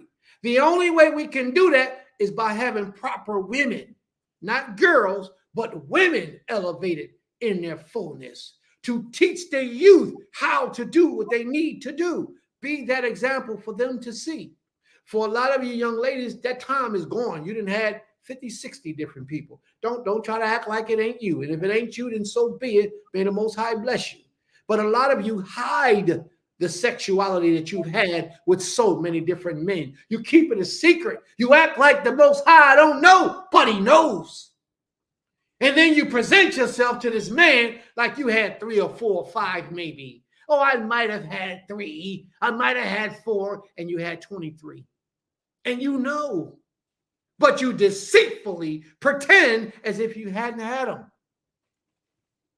What am I saying? I'm saying that according to this law, according to this law, if you pretend yourself to not be something that you are by way of sexual intercourse, and it was discovered that you wasn't what you said you were put to death.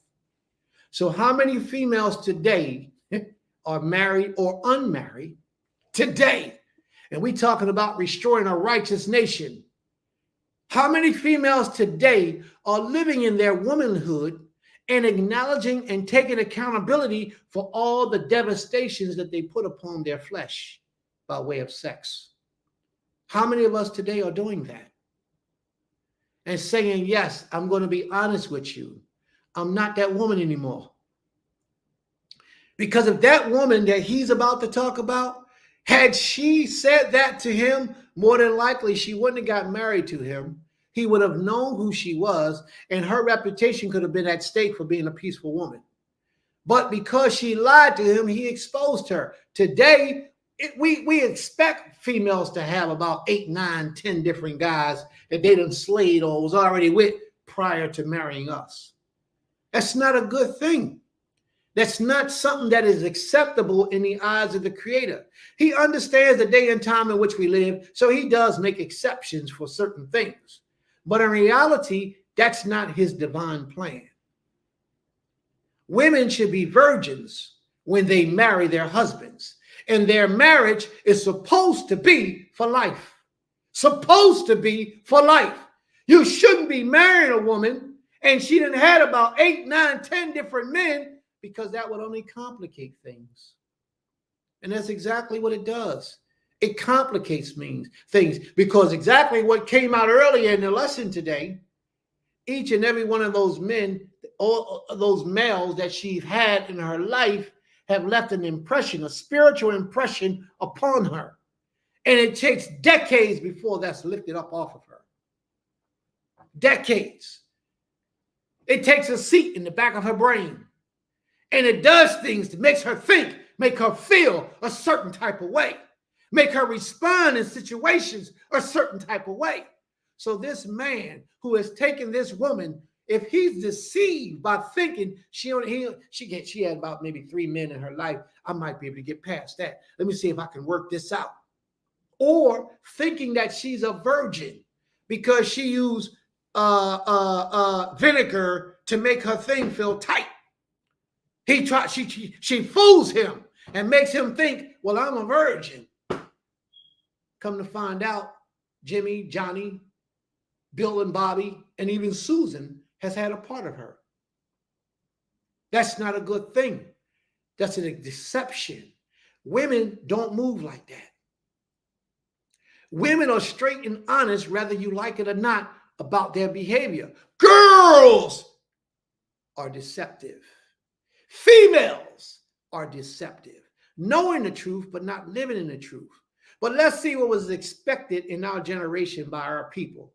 Read on, please. This is what was expected for a young female to do and to be before she was married, before she had intercourse or anything. Women was expected to remain virgins until their husband came and took them. And if she wasn't a virgin and she deceived this man, watch what the penalty is. Read on, please. Verse 15. Then shall the father of the damsel and her mother take and bring forth the tokens of the damsel's virginity unto the elders of the city in the gate. Now, what was the token of the damsel's virginity? Anybody know what that was? What was the token of the damsel's virginity? The sheets. The proof. That's right. It was the proof. It was the blood. It was the sheets that they laid on. And most women, not all women, bleed. Some women could be virgins and they ride horses. You know, they might ride horses or they might be in gymnastics, and it causes their hymen to break. It causes their vagina to be a little bit more wider than the normal. You understand what I'm saying? So when they lay down and they have intercourse, they might not bleed. Mm-hmm. But the majority virgins, they bleed. You put that sheet underneath of them and you do what you do, and they bleed. And those sheets are supposed to be a gift to the family. so that the family know that what they sold you was a great bill of goods. Read on, please.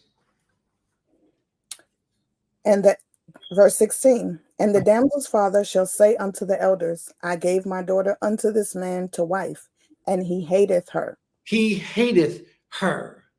What's that word for hate? I believe it's sana, sane, something like that. For her, he hateth her. That's a strong passion of dislike. Strong passion of dislike. Read on. Verse 17, and lo, he hath given occasions of speech against her, saying, Hold up. I don't like the way that they worded that. He is giving occasions of speech against her. He has given speech of her misconduct. What would be her misconduct that he has accused her of? Somebody know? Somebody tell me? What would be the misconduct, or what would be that speech that he brought out about this young lady? What was her misconduct? Anybody know? Well, he's saying she wasn't a virgin. She lied. She deceived him. This goes way back further than just her being a virgin. This goes into the portion of her deception, her willing deception, her willing defraud. She knew she wasn't a virgin, but yet she pretended as if she was. And then her family backed her up. Yeah, my daughter a virgin. She's 25 years old. Look, she's still a virgin. Who wants to marry her? But they know she's not a virgin. It's not just that she wasn't a virgin.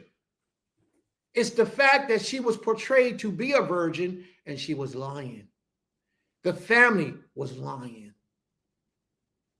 So what happens, or what was expected to happen when a woman played the role of a virgin, or when a woman had intercourse outside of marriage?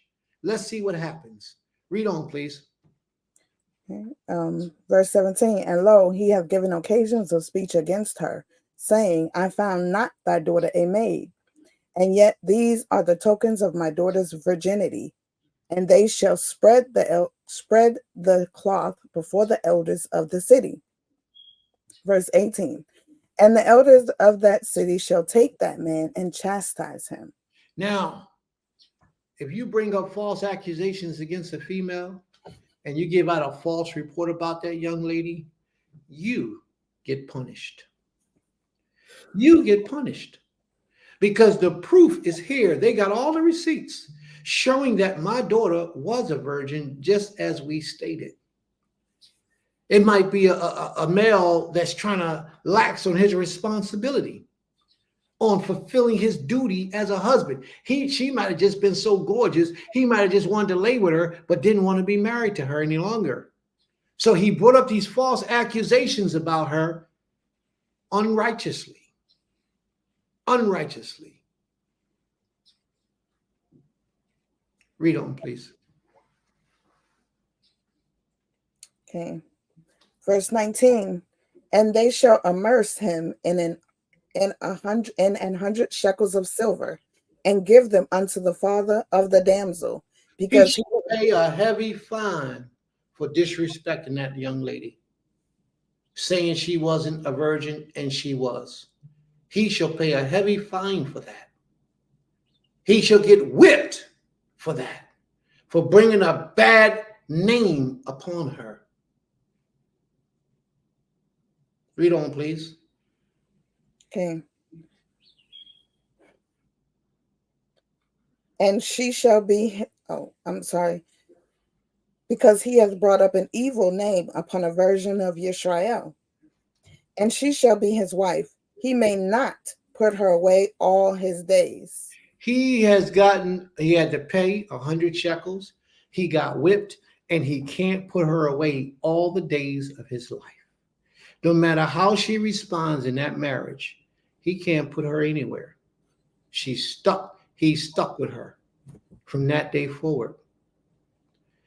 You see why it was so important that a woman remains in her virginity? And if you're a virgin, then you're put off as a virgin when it's time to be married. If you're not a virgin, let it be known at the beginning, at the onset of that relationship.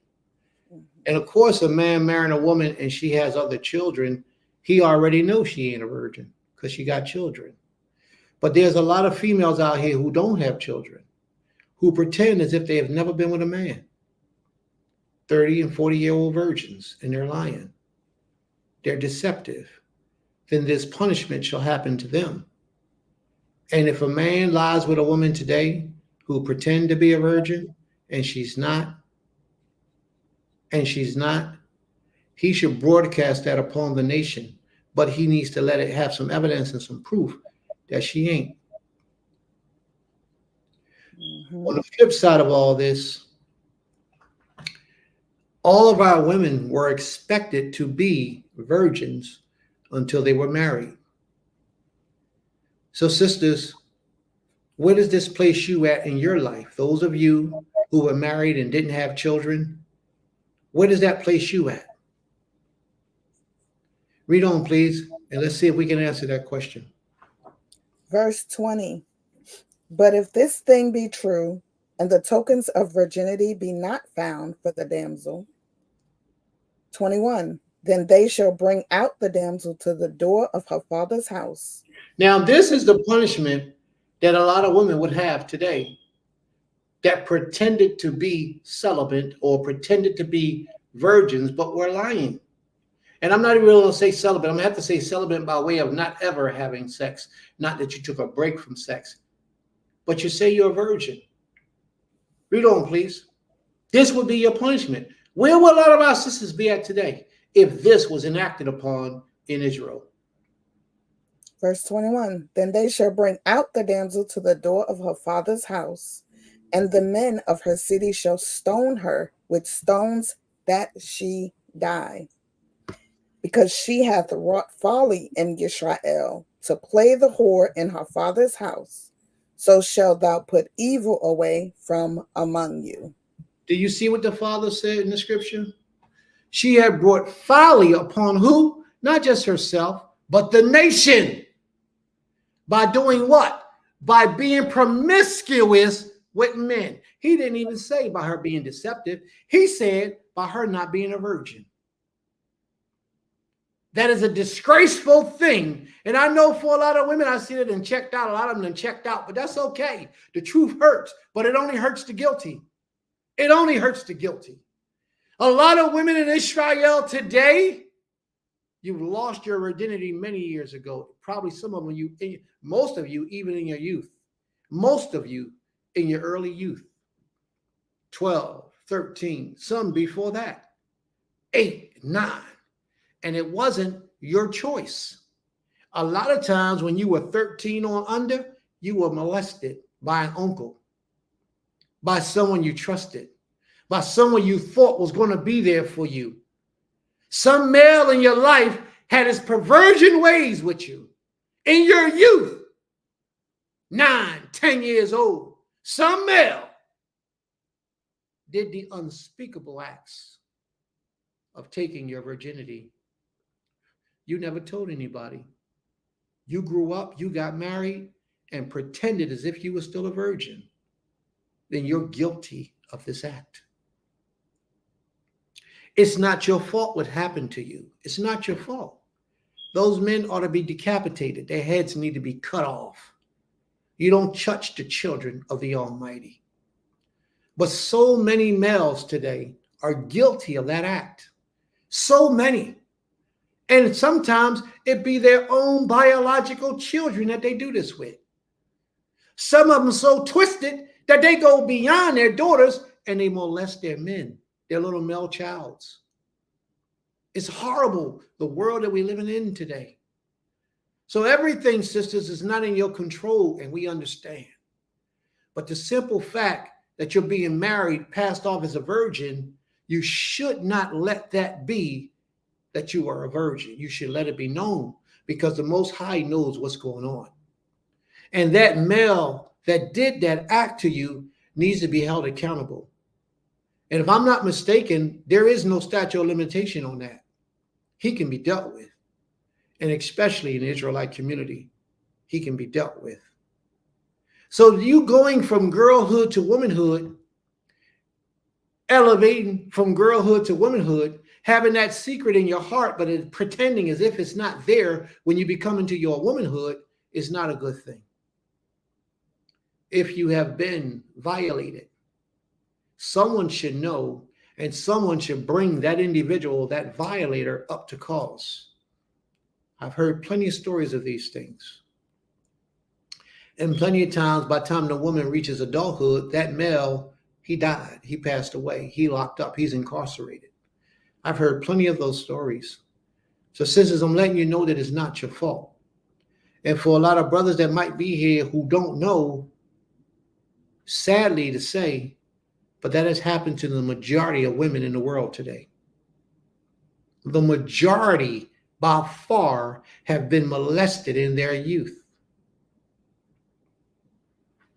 They have been molested in their youth and have been violated in their vagina, which would not allow them to be classified as virgins. They could be classified as celibate, but not virgins. But they will pass it off as if they are. Now, sisters, again, I want to put this on the record. I do not blame you for the atrocities that have taken place against you. But once you get of age, I would suggest you do it in your youth. But once you get of age, you have to let it be known that this is what happened to me. I'm not a virgin. I haven't been with a man willingly since I was 8. So to you, long as you understand that this is my situation, will you marry me? But don't go into a marriage knowing that you're not a virgin, but because you hadn't been penetrated by a man in the last 9, 10 years, you think that it's okay to say that you're a virgin. There's a reason why the Creator has it in law, the repercussions of a man who has done that to a young lady. You know what's supposed to happen to him? Anybody got an idea what happens to a man that has harmed a lady? Supposed to die. He's supposed to die. You know why? It's just like murder. Because in reality, you are murdering the spirit and the essence of that young lady. You murdered her. Please continue to read, Ima. Please. There were a couple of Before you start. Sisters, I want to say this to you before we even start back. If your daughter comes to you and says that your boyfriend, your husband, her brother, her uncle, please hear her. Please give her an ear and pay attention to her and investigate that situation carefully. Remove your emotions out the equation and investigate that situation to see if it's factual. If your son comes to you in his youth and says something to you like that, please investigate that situation. Please don't be to the one like, oh, no, he would never do nothing like that. I don't need to do it. No, she's lying. He's lying. Please don't do that. Because your child who is receiving this type of behavior is like she's being murdered. It's like he's being murdered.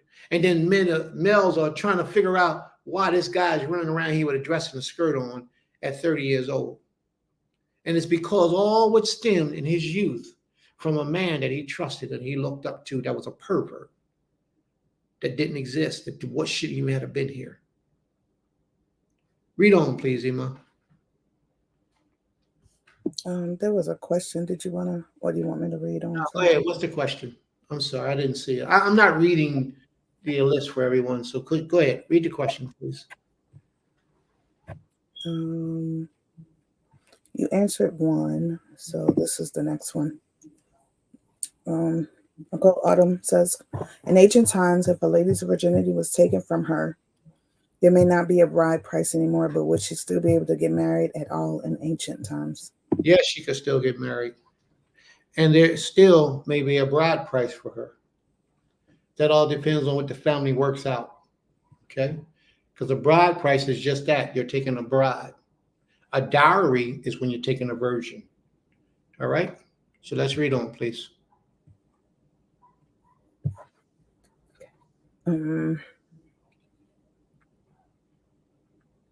Verse 22.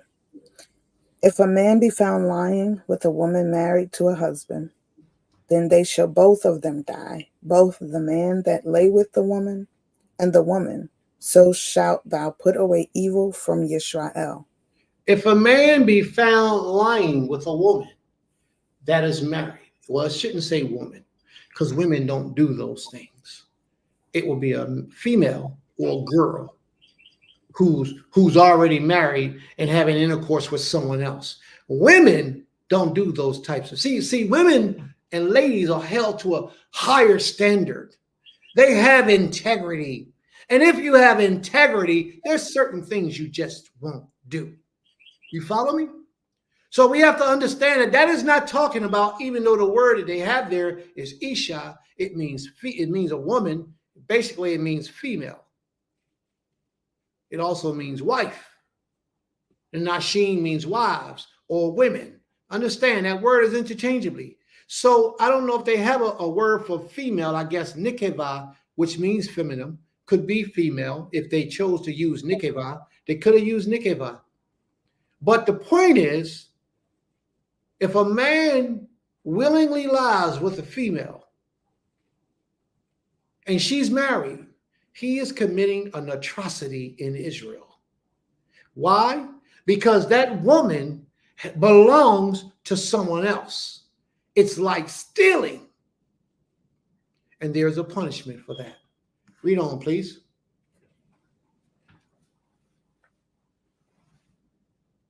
Salakli. Could you start that verse again, please? 22 and 22. Deuteronomy chapter 22, verse 22. If a man be found lying with a woman married to an husband, The wife of another man, then they shall both of them die, both the man that lay with the woman and the woman. So shalt thou put away evil from Yisrael. So, men, what does that mean?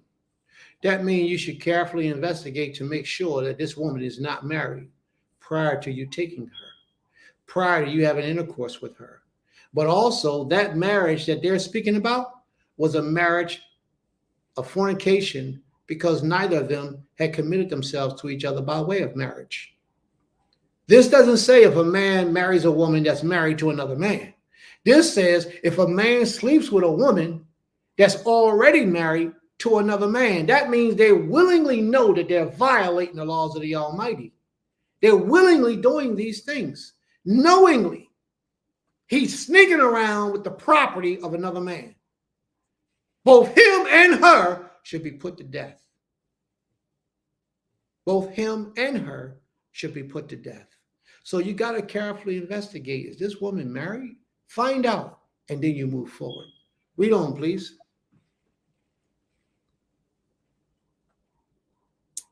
Verse 23.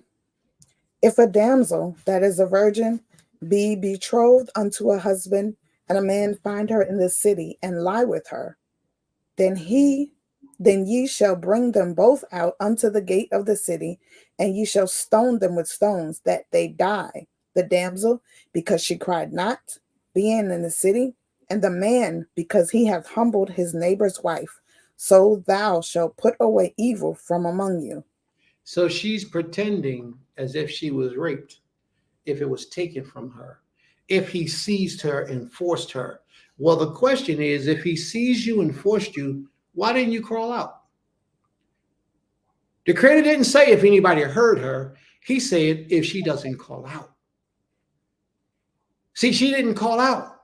And she didn't call out because she was participating in it. Therefore, by default, the Creator found her guilty. So both him and her should be put to death. And let's see what happens if it's out in the field. Read on, please. Okay. And look at the part. And I want to bring attention to this too. This is so important for a lot of people in Israel, but they don't understand this part. A betrothed wife, a wife who has entered into a courtship with a man, and they're betrothed, if she has intercourse with another man, is just like adultery. It's just like she's committed adultery. You follow me? If she just engaged, her and her husband never had intercourse. Her husband never got to take him to herself completely. And she has intercourse with another man in the city and didn't cry out. It's like they were committing adultery. And that's how the Most High treats it. They both should be put to death. Read on, please. Verse 25. But if a man find a betrothed damsel in the field, and the man force her and lie with her, then the man only that lay with her shall die. See the difference? See the difference? If she's out in the field and she claimed he did this to me, she ain't had to cry out. She could have told that business later. Or if they got found out while he was doing what he was doing, then only the man had to be put to death. You know why? Because nobody would have heard her out in the field anyway. Chances are she wouldn't have been heard. Read on, please. There's another one coming up. Verse 26. But unto the damsel thou shalt do nothing. There is in the damsel no sin worthy of death. For as when a man riseth against his neighbor and slayeth him, even so is this matter. When a man found her in the, I'm sorry, what did you say? Oh, I was reading for he found her in the field, and he betrothed them, and the betrothed damsel cried, and there was none to save her. There was none to save her. You see what I mean? She was being hard for real. So you have to understand there's a difference. When a young woman is actively engaged in intercourse, it's a sinful act. Just that simple. That's what it means. If she's taken advantage of and seized by the throat and taken from her, then it's an unwilling act. The Creator will have mercy on her.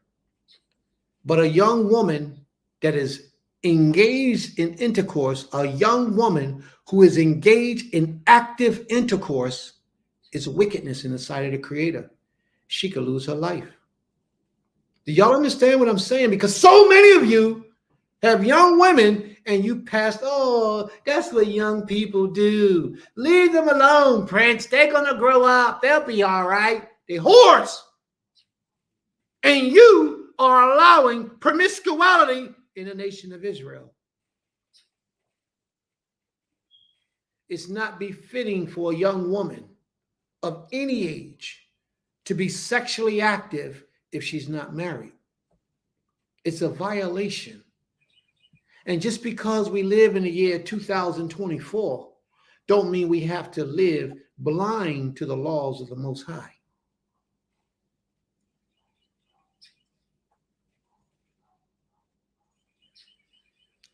You as a parent can only do but so much.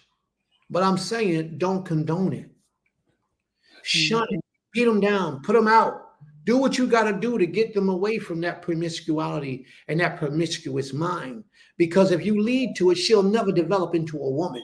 She will always be a girl. She would always be a female. Doing whatever her body tells her to do is what she'll do. If her body tells her to become a prostitute, she'll become a prostitute because her parents did not put any limitations on her. Now, I wanted to bring that part out earlier when we were reading about the parents. Verse 16, 22 and 16. Matter of fact, I want to go to 15. It says, then the father of the young woman and her mother shall take and bring out the evidence of her virginity. Oh man, do y'all see how important the family structure is? The father and the mother is what was needed or what was present at that time to raise a virgin. And too many of us have broken homes that we're coming from. We don't have a father and a mother.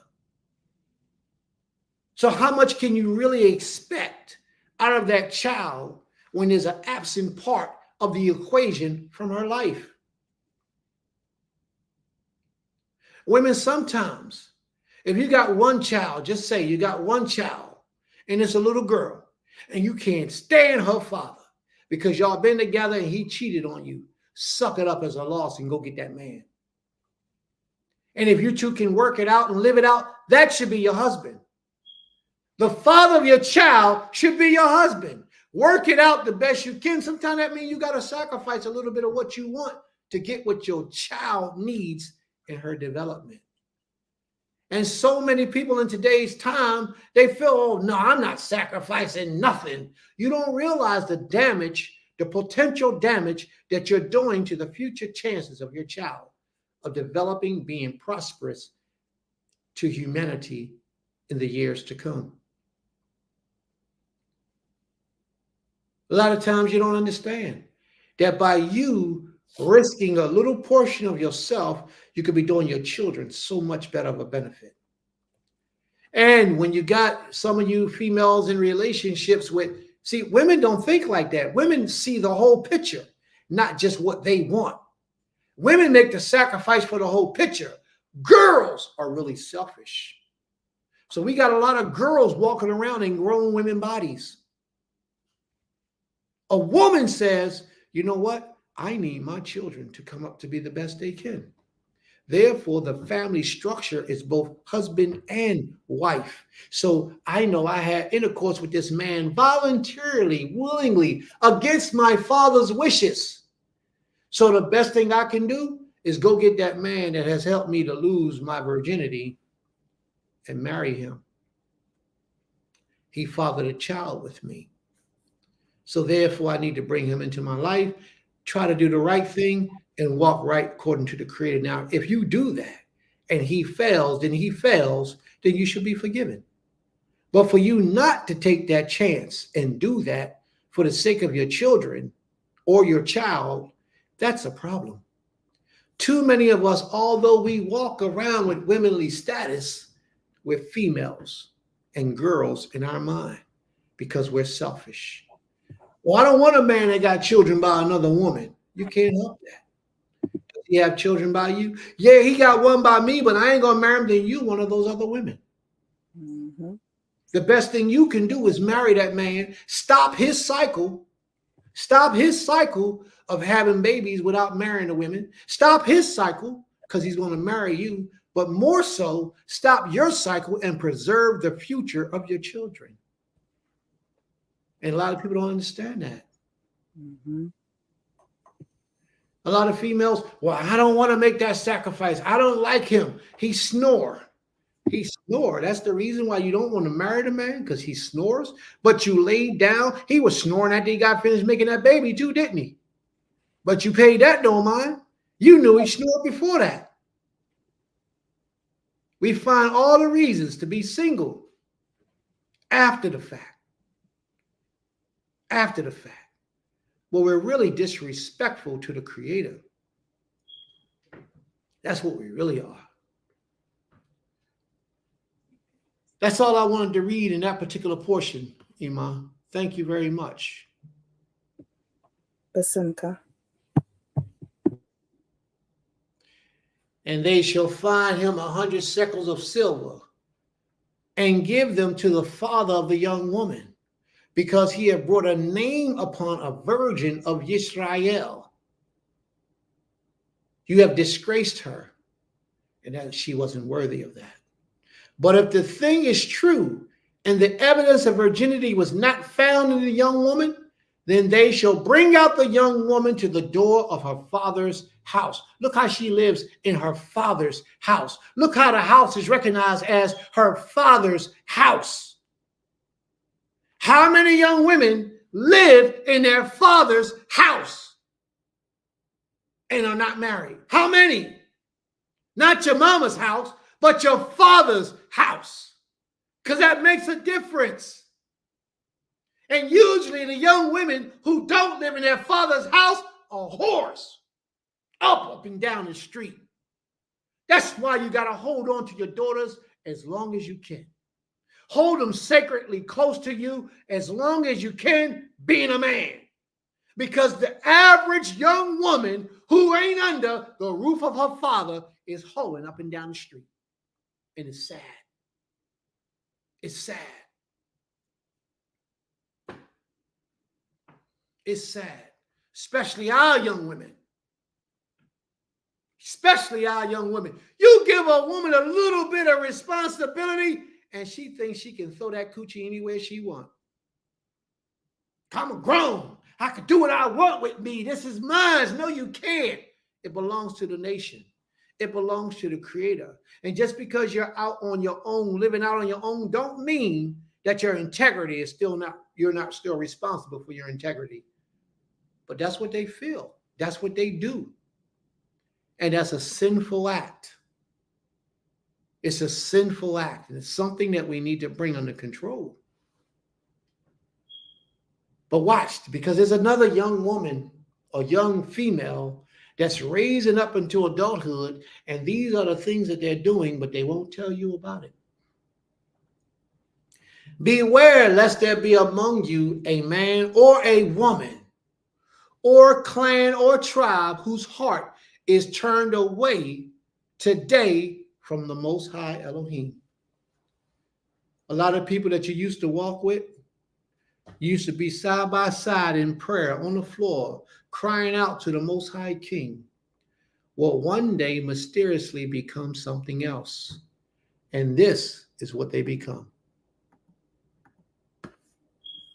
I honestly believe Jesus was one of the most toxic relationships I've ever had in the entirety of my life. You shouldn't keep. You see what she said?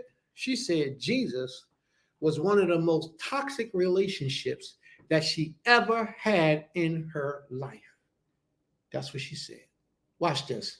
Magic in the dark. Like, this is your soul. You need to share it to the world. Let it rain on me now. So be it. So it is.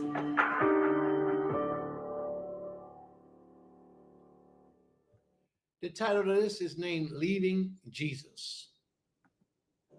Now, just so you understand, they believe Jesus is the creator. So in the essence, what they're saying is leaving the creator. That's what they're really trying to say. But they utilize it by the way of Jesus. Read on. I was a super Christian. I was raised in the church. I was a worship leader. I'm like singing all over the place and touring over here and crying out to God. How many times have I prayed to Jesus to show up for things that were actually needed and he didn't show up? Melissa Whetstone grew up as a preacher's kid, but 12 years ago, she left the church. She says the community felt toxic and she didn't feel a personal connection to Jesus. Hi, how are you? I need the frankincense and myrrh I see is here. She eventually discovered Lukumi, a religion that was brought to Cuba by enslaved West Africans. It's just a beautiful thing to be a part of. It's a beautiful community spirit.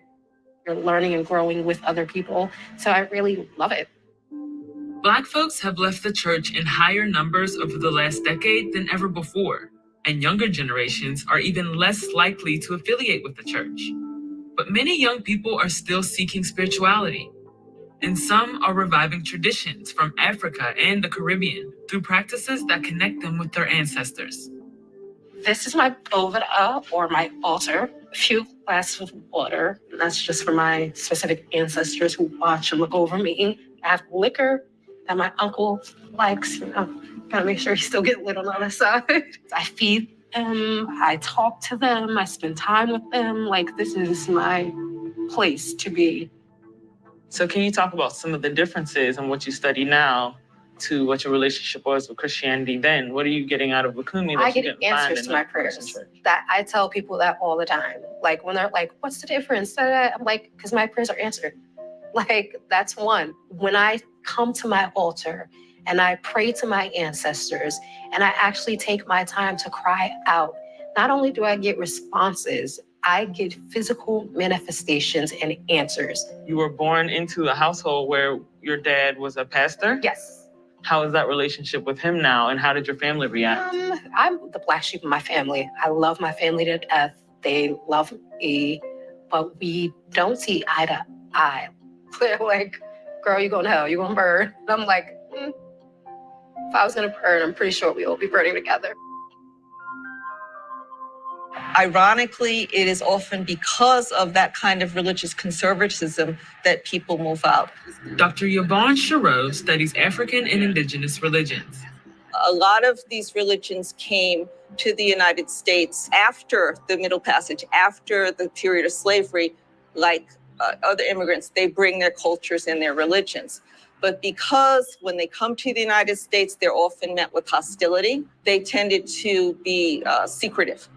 Can you talk about the role that social media has played? Because especially if we're talking about the younger generation, they might not be as dedicated to being ordained and, kind of doing all these rituals. But if I go up and down my timeline, now everybody's a witch. Everybody's burning sage. Prior to the turn of the 20th century.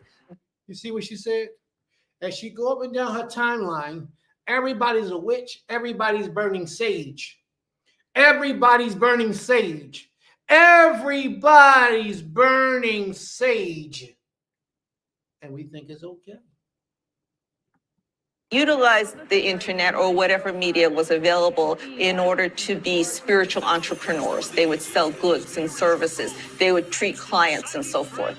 With the coming of the digital age, and in particular social media, I really feel like younger people are grabbing on to some of the digital trends where they can sort of brand themselves as practitioners. It's a kind of identity to be a part of this. So the internet and social media has certainly helped to popularize it. But I really do feel strongly that this is something of a movement in that young Black people, they are reaching back, they are recovering that which is ancestral, but they're doing it in their own way. Now, what did she say? She said this is something that's becoming a movement in the earth today is what she's talking about. This is something that's becoming a movement. Well, the Creator in the book of Deuteronomy, the 29th chapter says, beware lest there be among you a man or a woman or a clan or tribe whose mind is turned away from the Most High to go and serve the gods of those nations. And that's exactly what witchcraft is all about. Because they think that is something better there that they can grab a hold to. Part of the problem is the restrictions that the Creator has on our lives. Women learn to appreciate those restrictions, but girls and females who have not developed to their womanly state, they reject those restrictions. They reject their virginity. They reject the laws that the Most High has in place. They reject the fact of trying to walk in their integrity. They reject it all, and they want to be free in their expressions. If you could go watch that video, you watch it. It's only about 15 minutes long, maybe. But they talk about how Christianity and witchcraft used to be one religion. And that's a fact. And I know that for a fact from the books that I've read, from the information that was readily available to me, from the research that I've done. It used to be one religion. But they talk about how they are still one religion today through Catholicism. They talk about all the rituals that they do in the Catholic Church, all those different things, and they say that they're still one religion. And I'm not going to dispute that. My lesson is not about that today. My lesson is about elevation from girl to woman. Now, the people who hate those restrictions, think about it for a minute. Think about it for a minute. You tell your child to put down their video game and go wash the dishes. What they do, they have a tantrum. They don't want to do it.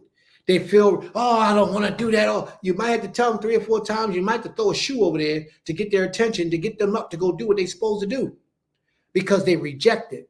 Just like in the laws of the Almighty, people are so comfortable living the life that they're living, they don't want to stop and pause to make sure there's no pork in their ingredients in the food. They don't want to do these laws. Oh, my menstrual cycle came on. Oh, I got to separate from my hubby now. They don't want to do these laws. They don't care to do it. There's too many restrictions. You can and you can't.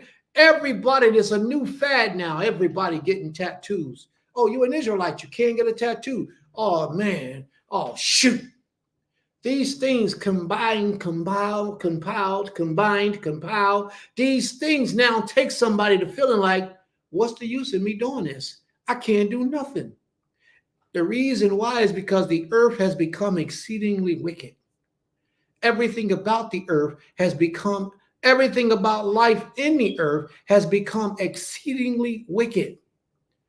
To the day, they're allowing homosexuals to run free on the streets. And if you say something opposing them, you can lose your freedom. But they're allowed to run free in the schools, in the public school system, in the elementary school systems. Homosexuality, if a homosexual teaches your child and you speak out against it, you could be in trouble. If your child is in class and thinks he's a boy, thinks she's a boy and it's a girl, and you as a teacher say, hey, you're a little girl. I'm a boy, you a little girl. You could lose your job. And in fact, you could even go to jail. This earth that we're living in is exceedingly wicked. Women walk in their integrity. Girls, they like their freedom. Females, they like to be free to do whatever. They don't want anybody telling them what to do. They don't want anybody challenging them. And that's what the Torah does. The Torah challenges us to be better. The Torah challenges us to live a righteous life. And the young ladies, the young females and the young girls, they don't want to be challenged unless it's something wicked that they're being challenged in, to see how many men they can slay, to see how many goods they can steal, how many people they can cuss up or beat up. They don't mind that challenge, but a challenge to be better, something that's bringing them to the light, they don't want that. So those things they reject. Now, we was going to go on to the story of Judges and read a little bit about Judges, but I want to bypass that and I want to get straight down to the chapter of Ruth. So, Iman, can you pull the book of Ruth, please? Okay. Now, for some of you, you might not be familiar with the story of Ruth, but there's the third chapter is the most popping chapter that I wanted to bring out in showing women how to develop into their righteous state of being. So I want to talk about the third chapter of the book of Ruth. Can you start your readings in chapter 3, verse 1, please? Okay. All right. Reading from the book of Ruth, chapter 3, verse 1. Then Naomi, her mother-in-law, said unto her, My daughter, shall I not speak rest for thee, that it may be well with thee? What does she mean by seeking rest? Should I not get you married? Should I not do what I need to do to make sure that people don't understand how important it is to find a husband? What woman do you know that wants to go out into the workforce and work and have that responsibility of taking care of themselves and their families? Usually, once a woman have a child, she don't want to work no more. And let alone 2 children. If she's willing to do it right, she don't want to work anymore. Mm-hmm. So Naomi, her mother-in-law, is now saying to her, don't worry about it. I'm going to make sure that your life is great in the future. A lot of people talk about a woman chasing after a man with some money. The only reason why she want him is because he got a couple dollars. She better want him because he got a couple. Who want a broke man? Who want to scrape and scuffle and eat off the bottom of the barrel all of their lives? And don't have a broke man with no potential. He can be broke with potential. He's working towards something great. But let him be broke with no potential. It's a horrible thing. A lot of people will call Naomi a gold digger for what she just did, but she's not a gold digger. Naomi is a wise woman. Who wants to be wrapped up with a man and he can't take care of you? Your needs can't be met. To the simple fact, when you need your tampons, he can't even get your tampons. Who want to be with a broke man? That's not the best life for a young woman who remained a virgin for 25 years of her life and then meet a man and want to get married. She should want to marry a man of value, a man with some ability to provide for her. But a lot of people make the mistake and say, well, she's 25. He could be 5 years older. She married him and he ain't got nothing going on. That's a mistake. That's a mistake. He broke too. So why should they get married? They shouldn't. In all wisdom, they shouldn't. And if she does get married, let her get married with somebody who has a future and not just the average, because the average is more than likely going to fall off. There's nothing wrong with a young woman marrying a man with a couple dollars. Y'all can call her a gold digger all you want. I call her a smart woman, especially if she's a virgin. She's a smart young woman, very intelligent. Naomi had enough sense to recognize that. And what did she say? She says, my daughter, should not I seek rest for you? Rest meaning that you ain't got to struggle all of your life. Rest means that you ain't got to worry about being broke and not being able to be provided for through your life of giving up all these children. She said, is not Boaz our relative? You ever thought about Boaz? Read on, please, because it gets better as it goes along. Verse 2. And now is not Boaz of our kindred, with whose maiden thou wast? Naomi and what's her name? What's the name of the story we're reading about? Ruth. Thank you. Naomi and Ruth are not blood related. So how is Boaz both of their relative?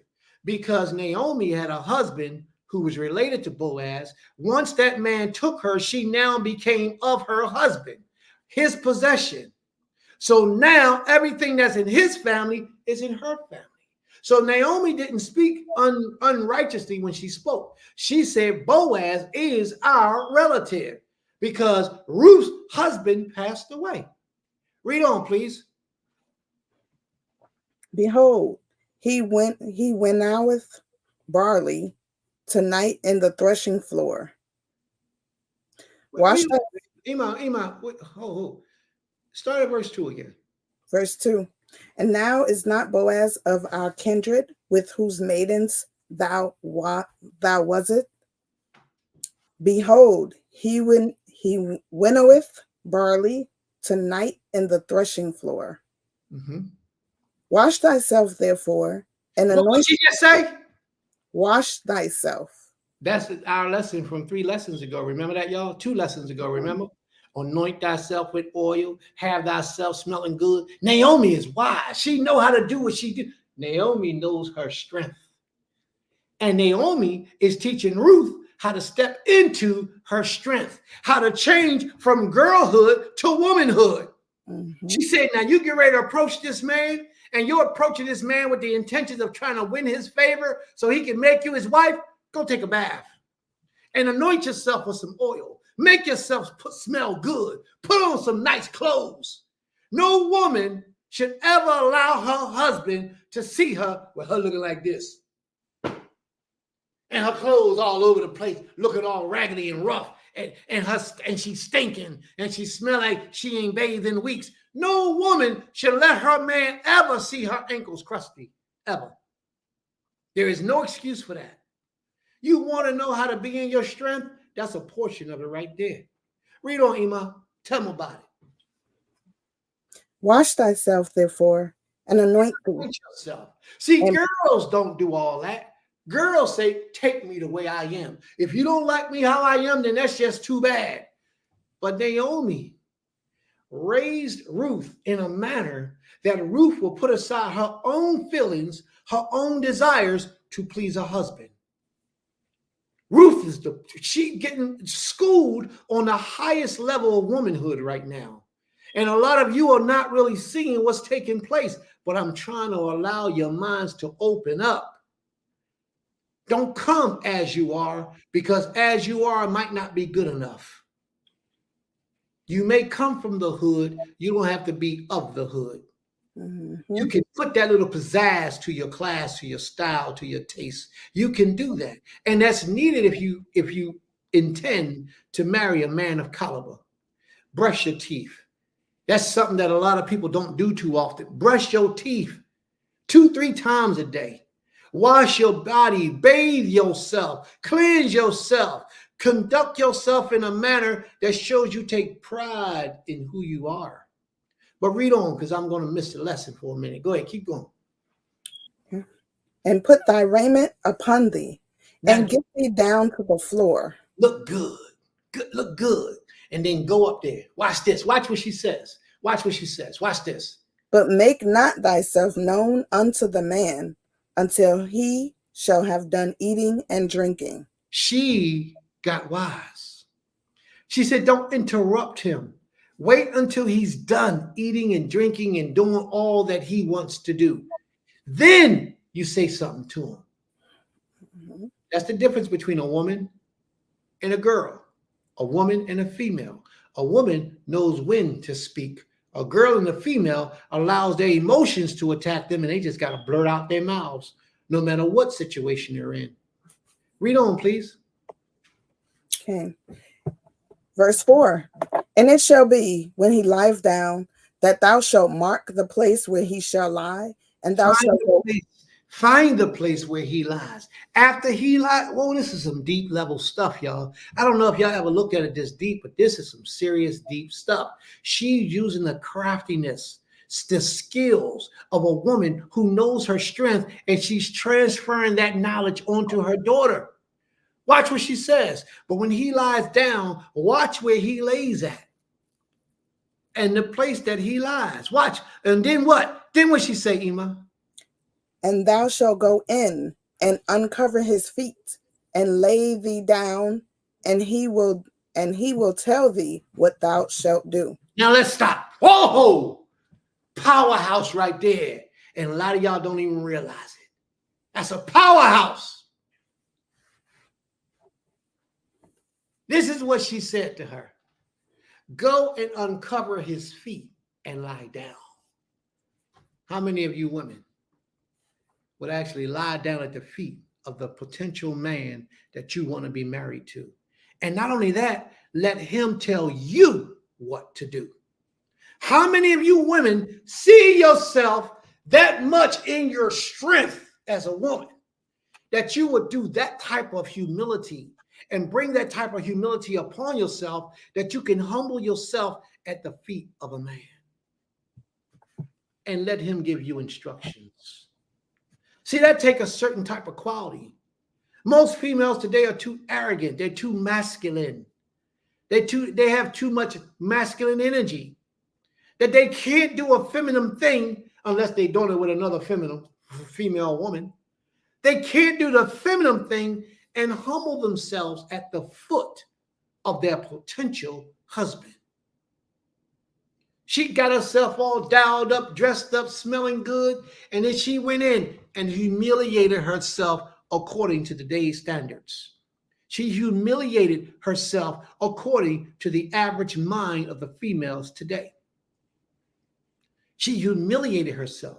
She laid at his feet. She uncovered his feet and laid at his feet, symbolically said, you can walk all over me.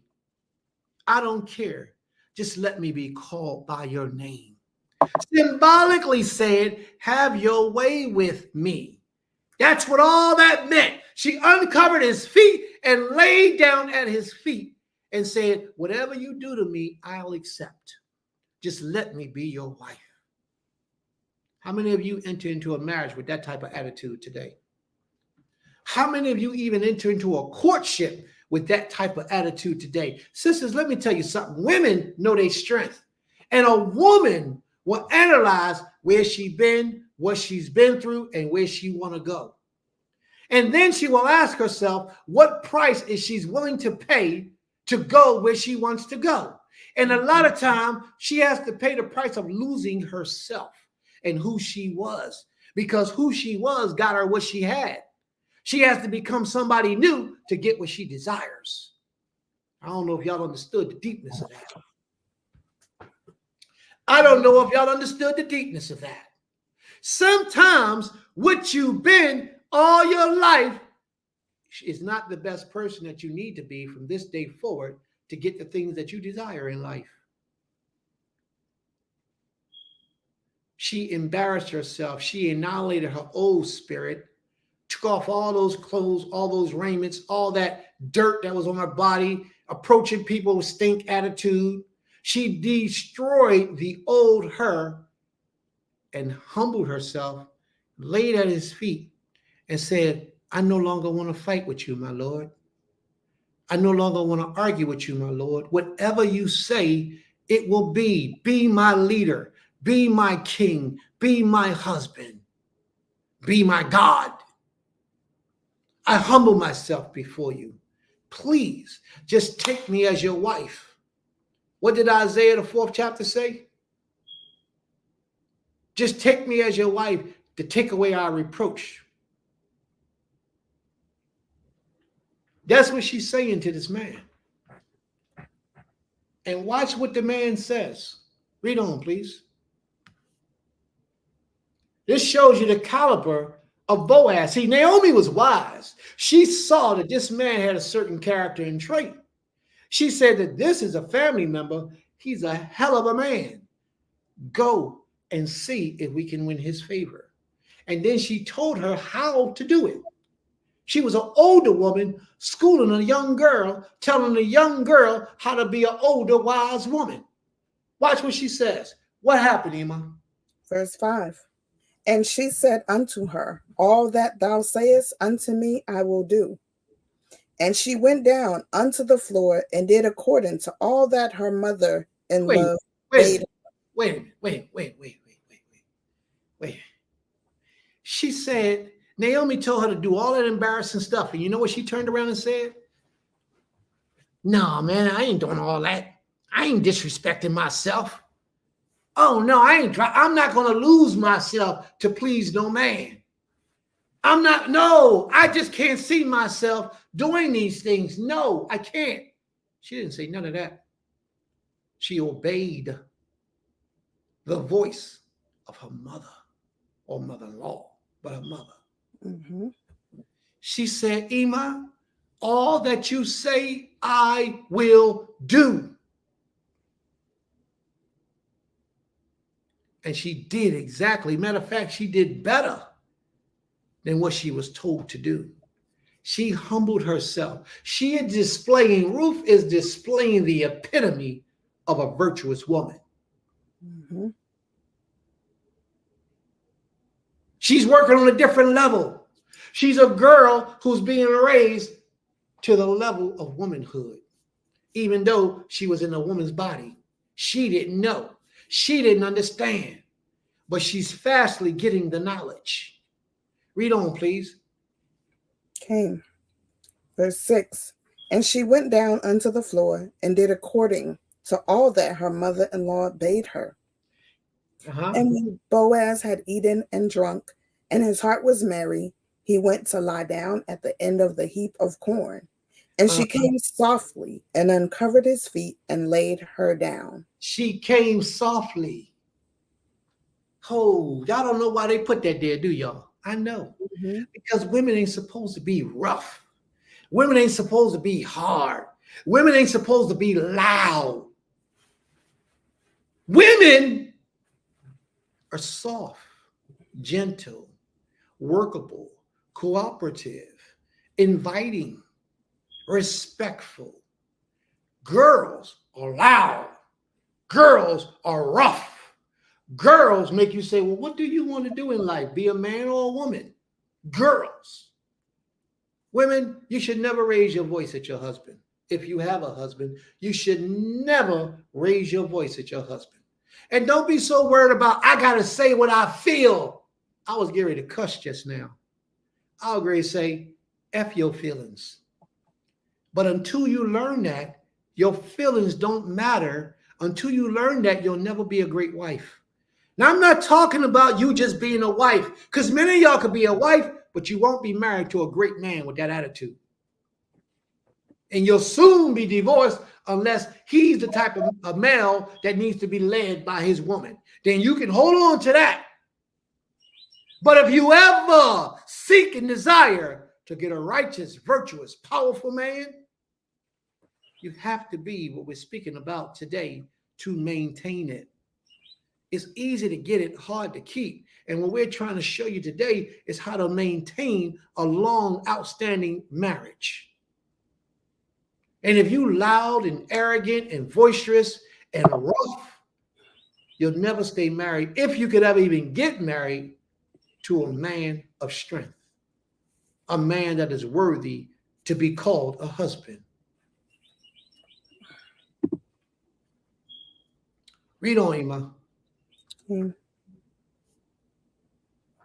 What man want to be laying down with another man? Huh? What man wants his woman to be just as hard as him? Just as strong as him? Loud as him? Arrogant as him? Boastful as him? No man. A male might want that, but a man doesn't. Read on, please. Okay. Reading from the book of Ruth, chapter 3, verse 8. And it came to pass at midnight that the man was afraid and turned himself. And behold, a woman lay at his feet. He was like, whoa, I need y'all to understand that this man, Boaz, could have had any woman that he wanted. He was wealthy. He looked halfway decent. He was of the tribe of Judah. He could have had almost any woman that he wanted. So now Ruth had to do something that was unorthodox, unnormal to gain his attention. She didn't know she already had his attention from the door. Because the moment he saw her in the field, he was like, hey, who that woman over there? All right, look, take care of her, give her some extra, set her aside a portion, don't let her work as hard. He was already, he had her sized up, but she didn't know. She didn't know. So now he's asleep. And now he wakes up, and that same woman is sitting at his feet. What a coincidence. Mm-hmm. When there are no coincidences. Read on, please. Okay. Sometimes women, sometimes the man that you desire is already desiring you. You just got to do what Ruth did and make yourself known to see if it's true. Humble yourself. Be soft, be gentle. And he'll approach you, or he'll approach your pop one way or other. You will find out if you're standing in your right position. Read on, please. Okay, verse 9. And he said, who art thou? And she answered, I am Ruth, thine handmaid. I am Ruth, your servant. Still humble. Do y'all understand this? She could have said, my name is Ruth. I'm the daughter of Naomi, and I live around the corner, down the street, up the block. What's up? And I want to know if you want to lay with me. What's up? I need a husband. What's up? Because you got a lot of females like that. But did she say that? No. What she did say was the most powerful thing she could say. I'm submitting myself to your will. I am submitting myself to your will. She said, I am your servant. Whatever you desire of me, say and I'll obey. Man, let me tell you something, boy. To find a woman like that today in this world, in the midst of all this stuff, and you don't respect that, you don't cherish that, you don't provide for that, you's a fool. You's a fool. Read on, Ima, please. Okay. The end of verse 9. Spread therefore thy skirt over thine handmaid. Cover thy handmaid. Just take care of me, protect me. Let me know that I'm good, that you got me. Cover your skirt over your handmaiden. Read on, please. For thou art a near kinsman. Verse 10. And he said, blessed be thou of the Creator, my daughter, for thou hast showed more kindness in the latter end than at the beginning. Can you hear me? Stop Okay. for a second, please. Mm-hmm. She said, now we ready to drop some jewels in this, y'all. So y'all got to pay attention. Please listen. Take out your notepads and your pens. Start taking these notes. Write this stuff down. Because you might not hear it again unless you listen to this recording again. She said, read that verse again. Watch what she said. And he said, blessed be thou of the Most High, my daughter, for thou hast... Before that, what did you read? Where she said, I am thy kinsman. You are my kinsman. Read that part. Okay. Verse 9. And he said, who art thou? And she said, identify yourself. Mhm. Who are you? Now, this is his opportunity to start a conversation with her. He's pretending as if he doesn't know. He might not know the he might not know all of who she is, but he knows she works in his field because he took care of her. Now, watch what he says. Who art thou? Opening door for conversation. But watch what she says in response. And it's going to amaze you why she said what she said. What'd she say? And she answered, I am Ruth, thine handmaid. Spread therefore thy skirt over thine handmaid, for thou art a near kinsman. For thou art what? A near kinsman. That's letting him know that she ain't a virgin. Mhm. What do you mean, Prince? How? You are a near kinsman, but yet I'm a Moabite. Mhm. So how she's a near kinsman? They had to have had conversation just as they being spoken about in there. How is they near kinsman? Because he would have to ask, because I was married to your cousin. So because I was married to your cousin, that make us family. So you are a near kinsman. They summed that whole conversation up by saying, I'm a near kinsman. She wasn't coming off as a virgin. She let him know from the door, I'm not a virgin. I was married to a man. He's dead. He's deceased. But we are now kinsmen. So by right, the Labarite law says that I have to be married to one of my husband's relatives, one of my husband's brothers, in order for me to be married still in that same tribe. And you're next in line. Okay. But he wasn't next in line. There was one before him. But they understood the law. Read on, please, and watch what happens. I am thy nearest kinsman. Verse 10. And he said, Salakwa. She said, I am thy nearest kinsman, and she's a woman. Read on, please. Spread your wings over your servant, for you are a redeemer. Read on, please. Verse 10. And he said, Blessed be thou of the Creator, my daughter, for thou hast. He called her my daughter. He said, blessed be. Now, y'all got to know something that a lot of you probably don't know. Matter of fact, I'm going to wait till he say it, and that way it'll have a greater impact. I'm going to leave it alone for a minute. He said, blessed are you, my daughter, of the Most High. Read on. For thou hast showed more kindness in the latter end than at the beginning, inasmuch as thou followest not young men, whether poor or rich. What did he just say? He said, Ima, you read it first, please, because I'm going to drop that jewel. A lot of people just didn't even pay that no attention. What did he just say? He said, for thou hast showed more kindness in the latter end than at the beginning, inasmuch as thou followest not young men, whether poor or rich. You know what he just said? He said, I'm an older man. Mm-hmm. Why are you coming after me? It's an honor that you have chosen to be with me than those young men. Whether I was poor or rich, whether they was poor or rich, you chose me as an older man, probably old enough to be your father, but you chose me. He said, you done what I say about a woman. What does women give? Women give life. That dude just woke back up. His whole world was just shooken because as an older man, this young lady seeks him out to marry him. What did he say in response? He said, you have blessed me with that by doing so. You have blessed me.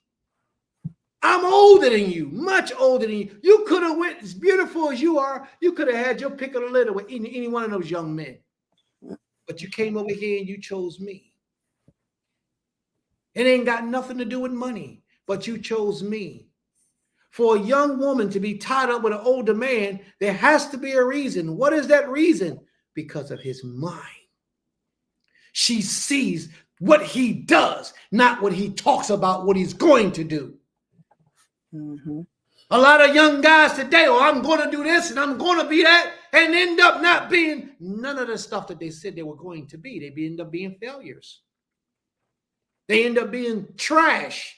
They end up being abusers, alcoholic. What's that? Weed heads. abusers. They end up being, how many men, how many males have you, young ladies, no matter what age you are right now, how many males promised you or said to you what they were going to be? You trusted in them, you walk with them, and now you got 25, 30 niggas under your belt. 25 or 30 possibilities under your belt. Now imagine if you removed all the possibilities and went with somebody that was already doing what everybody else said they was going to do. How greater your chances are of being successful and being free for your life. Do y'all understand what I'm talking about? Because a lot of you don't. A lot of you say, well, Prince, she's a gold digger. She ain't no gold digger. She was an intelligent woman. She used wisdom to set Ruth up for a great, prosperous future by bypassing the young men of her age and in her age bracket and her calibers with the possibility of being something, and she already tied her in with somebody that was already great. That's the difference. A lot of people talk that talk, but only a handful of people are actually walking that walk. And they're walking that walk because they made the sacrifices in their youth to be able to stand up one day and walk that walk. Boaz did that already. And everything he got from her was because he earned it.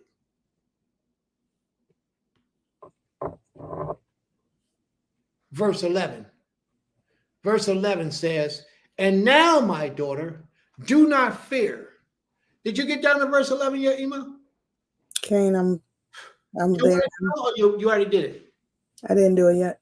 All right, could you go ahead and read what you're reading, please? Because verse 11 is going to pop some jewels. Kane, verse 11. And now, my daughter, fear not. I will do to thee all that thou requirest. For all the city of my people doth know that thou art a virtuous woman. Thou art a worthy woman. As a result of her behavior, she was rewarded. She is a worthy woman. What is it that made her worthy? Okay. What did she do that made her worthy, and worthy of what? What was she worthy of? Somebody answer that question for me. What did she do that made her worthy, and what was she worthy of? Well, her character was one of the reasons, and she listened to her elder. And then by listening, she showed through actions of how she approached Boaz. The difference between a girl and a woman. The difference between a female and a woman. She earned the right to be worthy. Read on, Ima. Was you finished speaking? Yes. Okay. Read on, please. Verse 12. And now it is true that I am thy near kinsman. Howbeit, there is a kinsman nearer than I. Verse 13. Tarry this night, and it shall be in the morning that if he will perform unto thee this part of a kinsman, well, let him do the kinsman's part. But if he will not do the part of a kinsman to thee, then will I do the part of a kinsman to thee. As the Creator liveth, lie down until the rising. Now, this is deep, y'all. This is deep. This is some deep stuff. He said, now, respectfully, I am your kinsman, but I'm not the next one in line to have you as a wife. That's why he never made a move on her. A lot of times, we get this emotion inside of us as males. We get this emotion inside of us, and we just go for whatever we want. We don't care if we're next in line. We don't care if we have the opportunity to do so. We don't even care if she's married most of the time. We don't care. We get that emotion upon us, and we just start dropping jewels and planting seeds so we can have our way with what we want. We don't even think. And if that individual is not of a woman caliber, she's going to fall for the okie doke. But you didn't have any good intentions for her. All you wanted to do was slay her. You didn't want to provide for her. You didn't want to care for her. You didn't want to be her husband. You just wanted to slay her. And that's the difference between a male and a man. And right now we're dealing with elevating from a girl to a woman. Watch this next verse. Read on, Emma. Okay. Reading from the book of Ruth, chapter 3, verse 14. And she lay at his feet until the rising. She laid at his feet. I don't know if y'all understand me when I say this. She was in the ultimate state of submission, the ultimate place of humility at his feet. At his feet, saying, you can do whatever you want to do to me, and I'll accept it. Females need to learn. Women already know.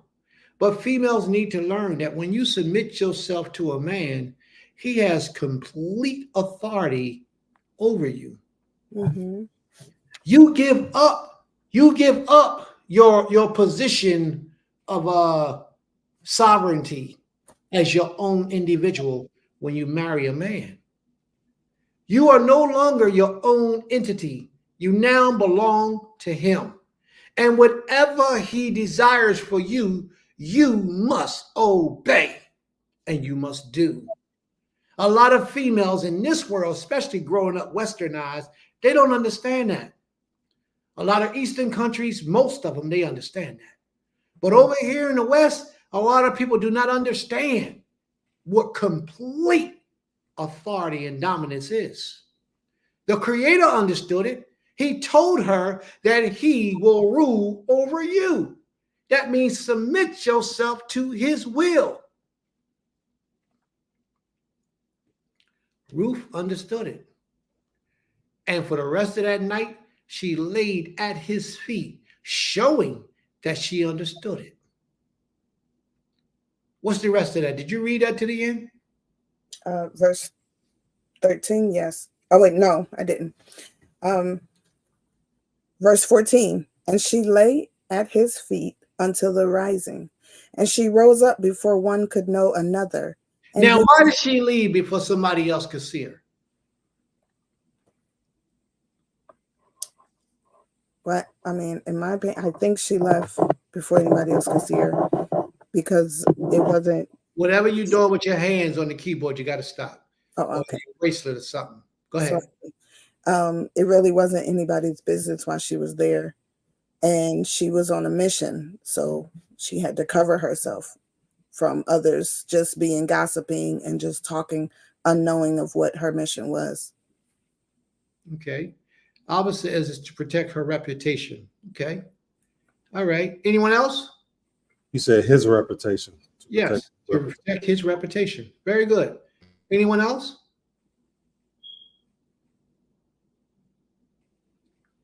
No one else? Well, yes. Oh, also because in the verses up ahead, I mean, in the verses prior, he said to her about the fact that there was a kinsman closer to him. There you go. Go ahead. So to avoid someone assuming that she was with one kinsman, there you go. Read on. And coming after another. You want it? Go ahead. Go ahead. We're listening. We're getting excited. Go ahead. So what else? What about that? What about that? What was wrong with her being with one and then going with another one? Well, then she'd be a whore, or she'd be looked at as what?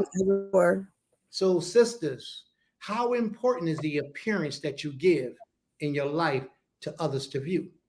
That's why women shouldn't be up in men's faces. That's why women shouldn't be alone with men. That's why women shouldn't be having fraternizing relationships with men unless that's their husband. Mm-hmm.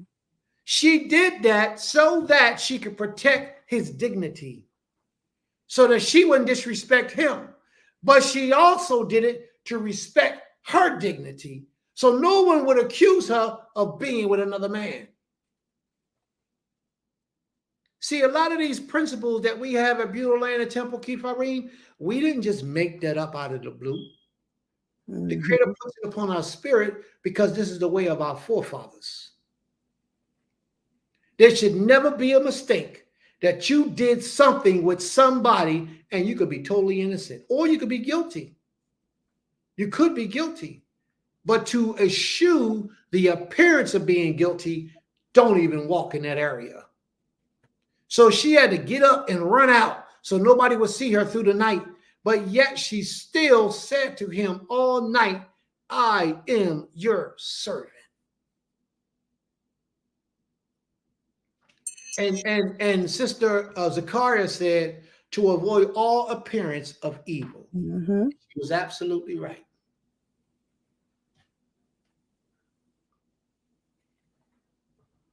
So what I'm teaching today, and what we're teaching and what y'all are learning,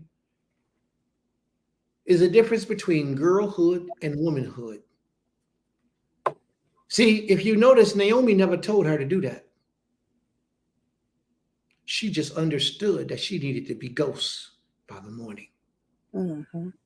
She just had to be out of there by the morning. Why? Because she didn't want to rouse up anything that wasn't needed and necessary, so that the possibility of her being pure could still be known. Why? Because if you have sex in our nation, you should only be having sex with those ones you're married to. Mm-hmm. So many of our sisters today needs to understand that. You don't be a potential sex candidate, a potential wife, and you get enslaved by him, and then he decide he don't want to marry you, and you are a harlot. It's just that simple. If he doesn't marry you, you're a harlot. So therefore, you should hold your position until the time comes that he marries you before you give over. And we're talking about oral sex. We're talking about kissing. We're talking about holding hands. We're talking about all those things. Let him earn the right to take you as his wife before you give in to that. That's the difference between women and girls. Elevation from girlhood to womanhood. Read on, Iman. Bring that part to a closure.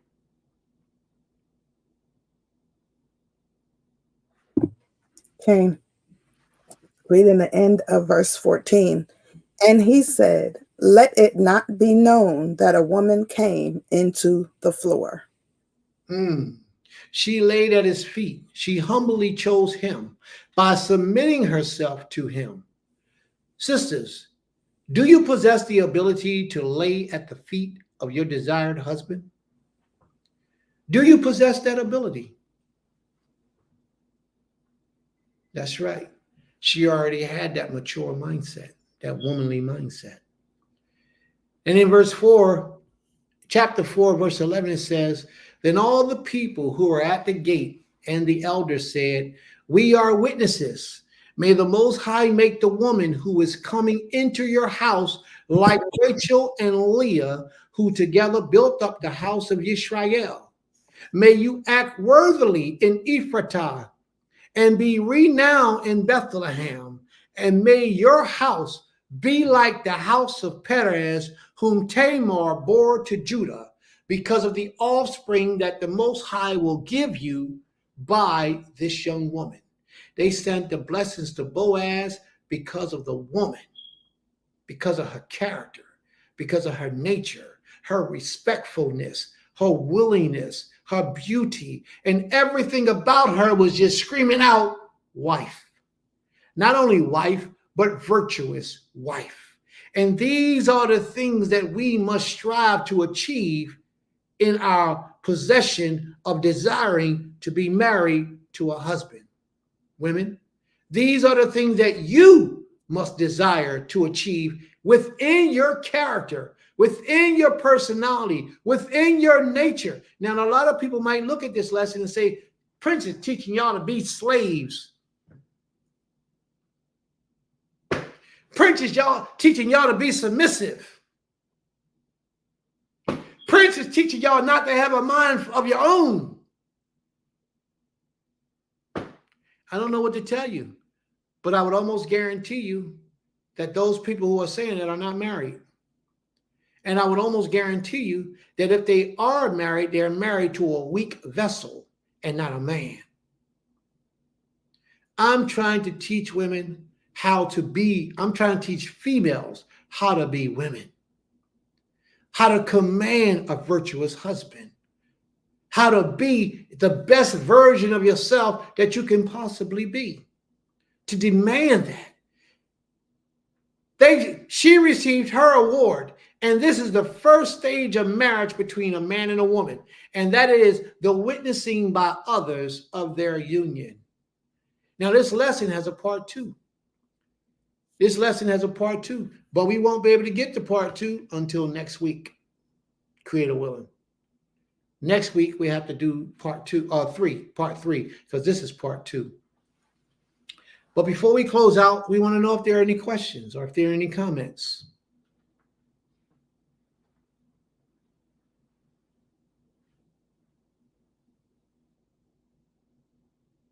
Walking in your integrity is extremely important when you live in the life of a Hebrew Israelite in this world today. That is what's going to separate you from the rest of the people in the earth, because you walk in your integrity, they walk in their emotions, and they do whatever they feel they want to do. And that's why the divorce rate is so high, and that's why so many women are single. Men, if there's a woman out there that's single that you're interested in, be careful, because she might be single for a reason. Be careful. Are there any questions? Are there any comments? Anyone?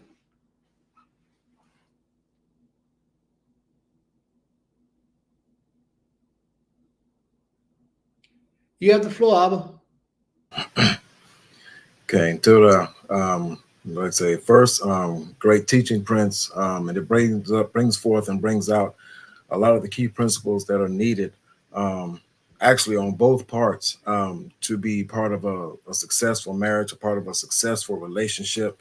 The man being in place to do the thing that he needs to do, to cover that woman that he's going to take as Isha, and even brings forth the mindset that one as an Isha, potential Isha, should also have, like I say, leveling up, and for many, walking in that place. And I like the fact that you brought out, like say, that she should not be mindless, because for one, if she was not of a mind, she would not have followed the instructions of her Ima. And so, and she walked in the wisdom, and she found esteem, and she found favor in the sight of Boaz. So she did as she was told. And again, she had that great mindset. And so one of the things too, that just with things being the way that they are, it really brings to light the importance of community, not neighborhood. One of the things that I saw that Dr. Claude Anderson had brought out, the fact that many of us today just simply live in neighborhoods. We don't know the person that lives next door to us. We don't even know many of the people in our neighborhood.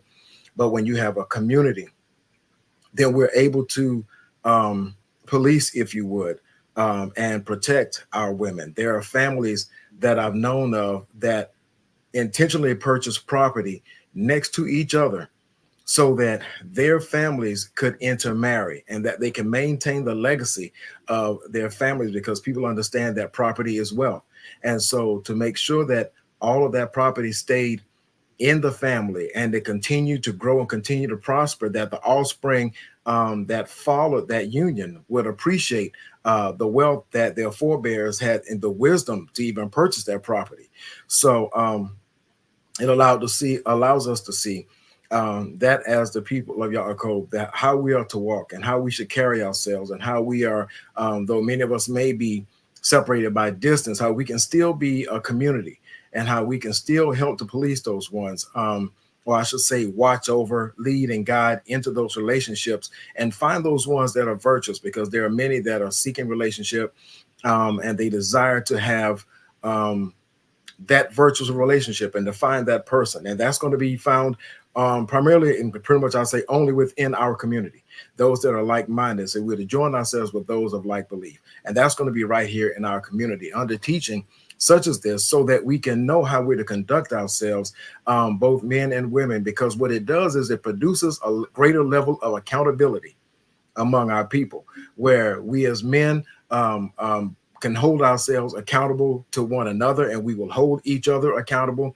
And for the women, where they will hold themselves accountable. I know many times I hear talk about the different things going on with the sisterhood. And these things are greatly appreciated and needed in our community. I mean, drastically, because sadly, one of the things that I'm also hearing is that there are a lot of misconduct that's pervasive in our walk among those that choose to walk in and of themselves and not really walk according to the scriptures and not walk righteously. And they try to use things that are aberrant to our teaching and try to find some kind of way to justify using pretty much the don't do as I say, do as I do mentality, which is not correct, because the Abba has given us Torah and instructions to follow. He's given us guidance and leadership. And we have perfect examples right here of how we should conduct ourselves as men, as leaders, and even as women. So again, Torah Rabah for this platform, Torah Rabah Prince for bringing such a profound teaching, and for those of us that are standing and throughout the nation, that the Abba is going to bring great blessings, and we will be the example to the world of what it should look like in this type of relationship. And I yield. Shalom. May the Most High be praised. Torah Rabah. Torah Rabah.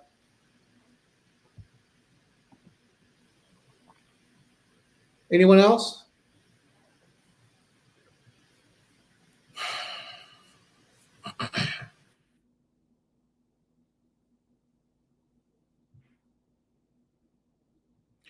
Any other comments? Are there any questions? Did you want me to read the comments that are Sure. in the- okay.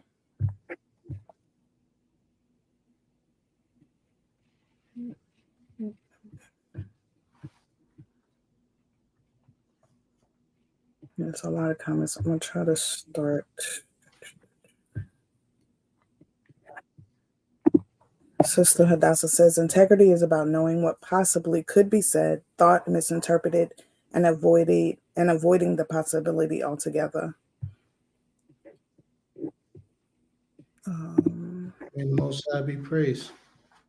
I wrote, truly a beautiful example of virtue, patience, kindness, adhering to our elders, using wisdom in our actions, and walking in our integrity. May the Most High be praised. Torah Rabah. Ima TT says, abstinence should be our walk until marriage. There's no shame in being a submissive wife. Absolutely. May the Most High be praised.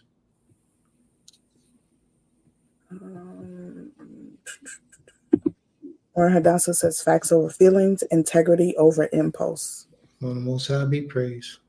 That emotion is very important. Controlling it is very important. Facts over feelings, integrity over impulse. Absolutely. So when you get that feeling of acting out of order, you got to walk in your integrity. Read on, please. Chief Malak says, my first time hearing you speak the whole first half, Moray, was pleasing to be a part of. Baruch Elohim. May the Most High be praised. Torah Rabah. Glad to be of service. Akol Autumn says, Ruth is one of the many righteous womanly examples for us in Scripture. I really do appreciate her story and how she tapped into her femininity to achieve her goals. May the Most High be praised. Very good. Sister Saadia says, all praises to the Creator for the teachings, corrections, and true servitude for all of our righteous brothers and sisters. As always, such a phenomenal lesson that is much needed to elevate our nation. May the Most High be praised. Torah Rabah. Sister Ornette says, hearing the reading of this great story today made me do a lot of introspection today. At each point, I was envisioning myself in Ruth's shoes and asking myself, could I do what she did? A lot of times, sisters will say they desire or want this or that in a husband, but are we truly ready to be mentally, physically, emotionally, and spiritually how we would need to be in order to attract or receive that type of caliber husband? May the Most High be praised. That's very good observant there, sis. She also said, such a great class in reading today, Prince. Torah Rabah. May the Most High be praised. Torah Rabah.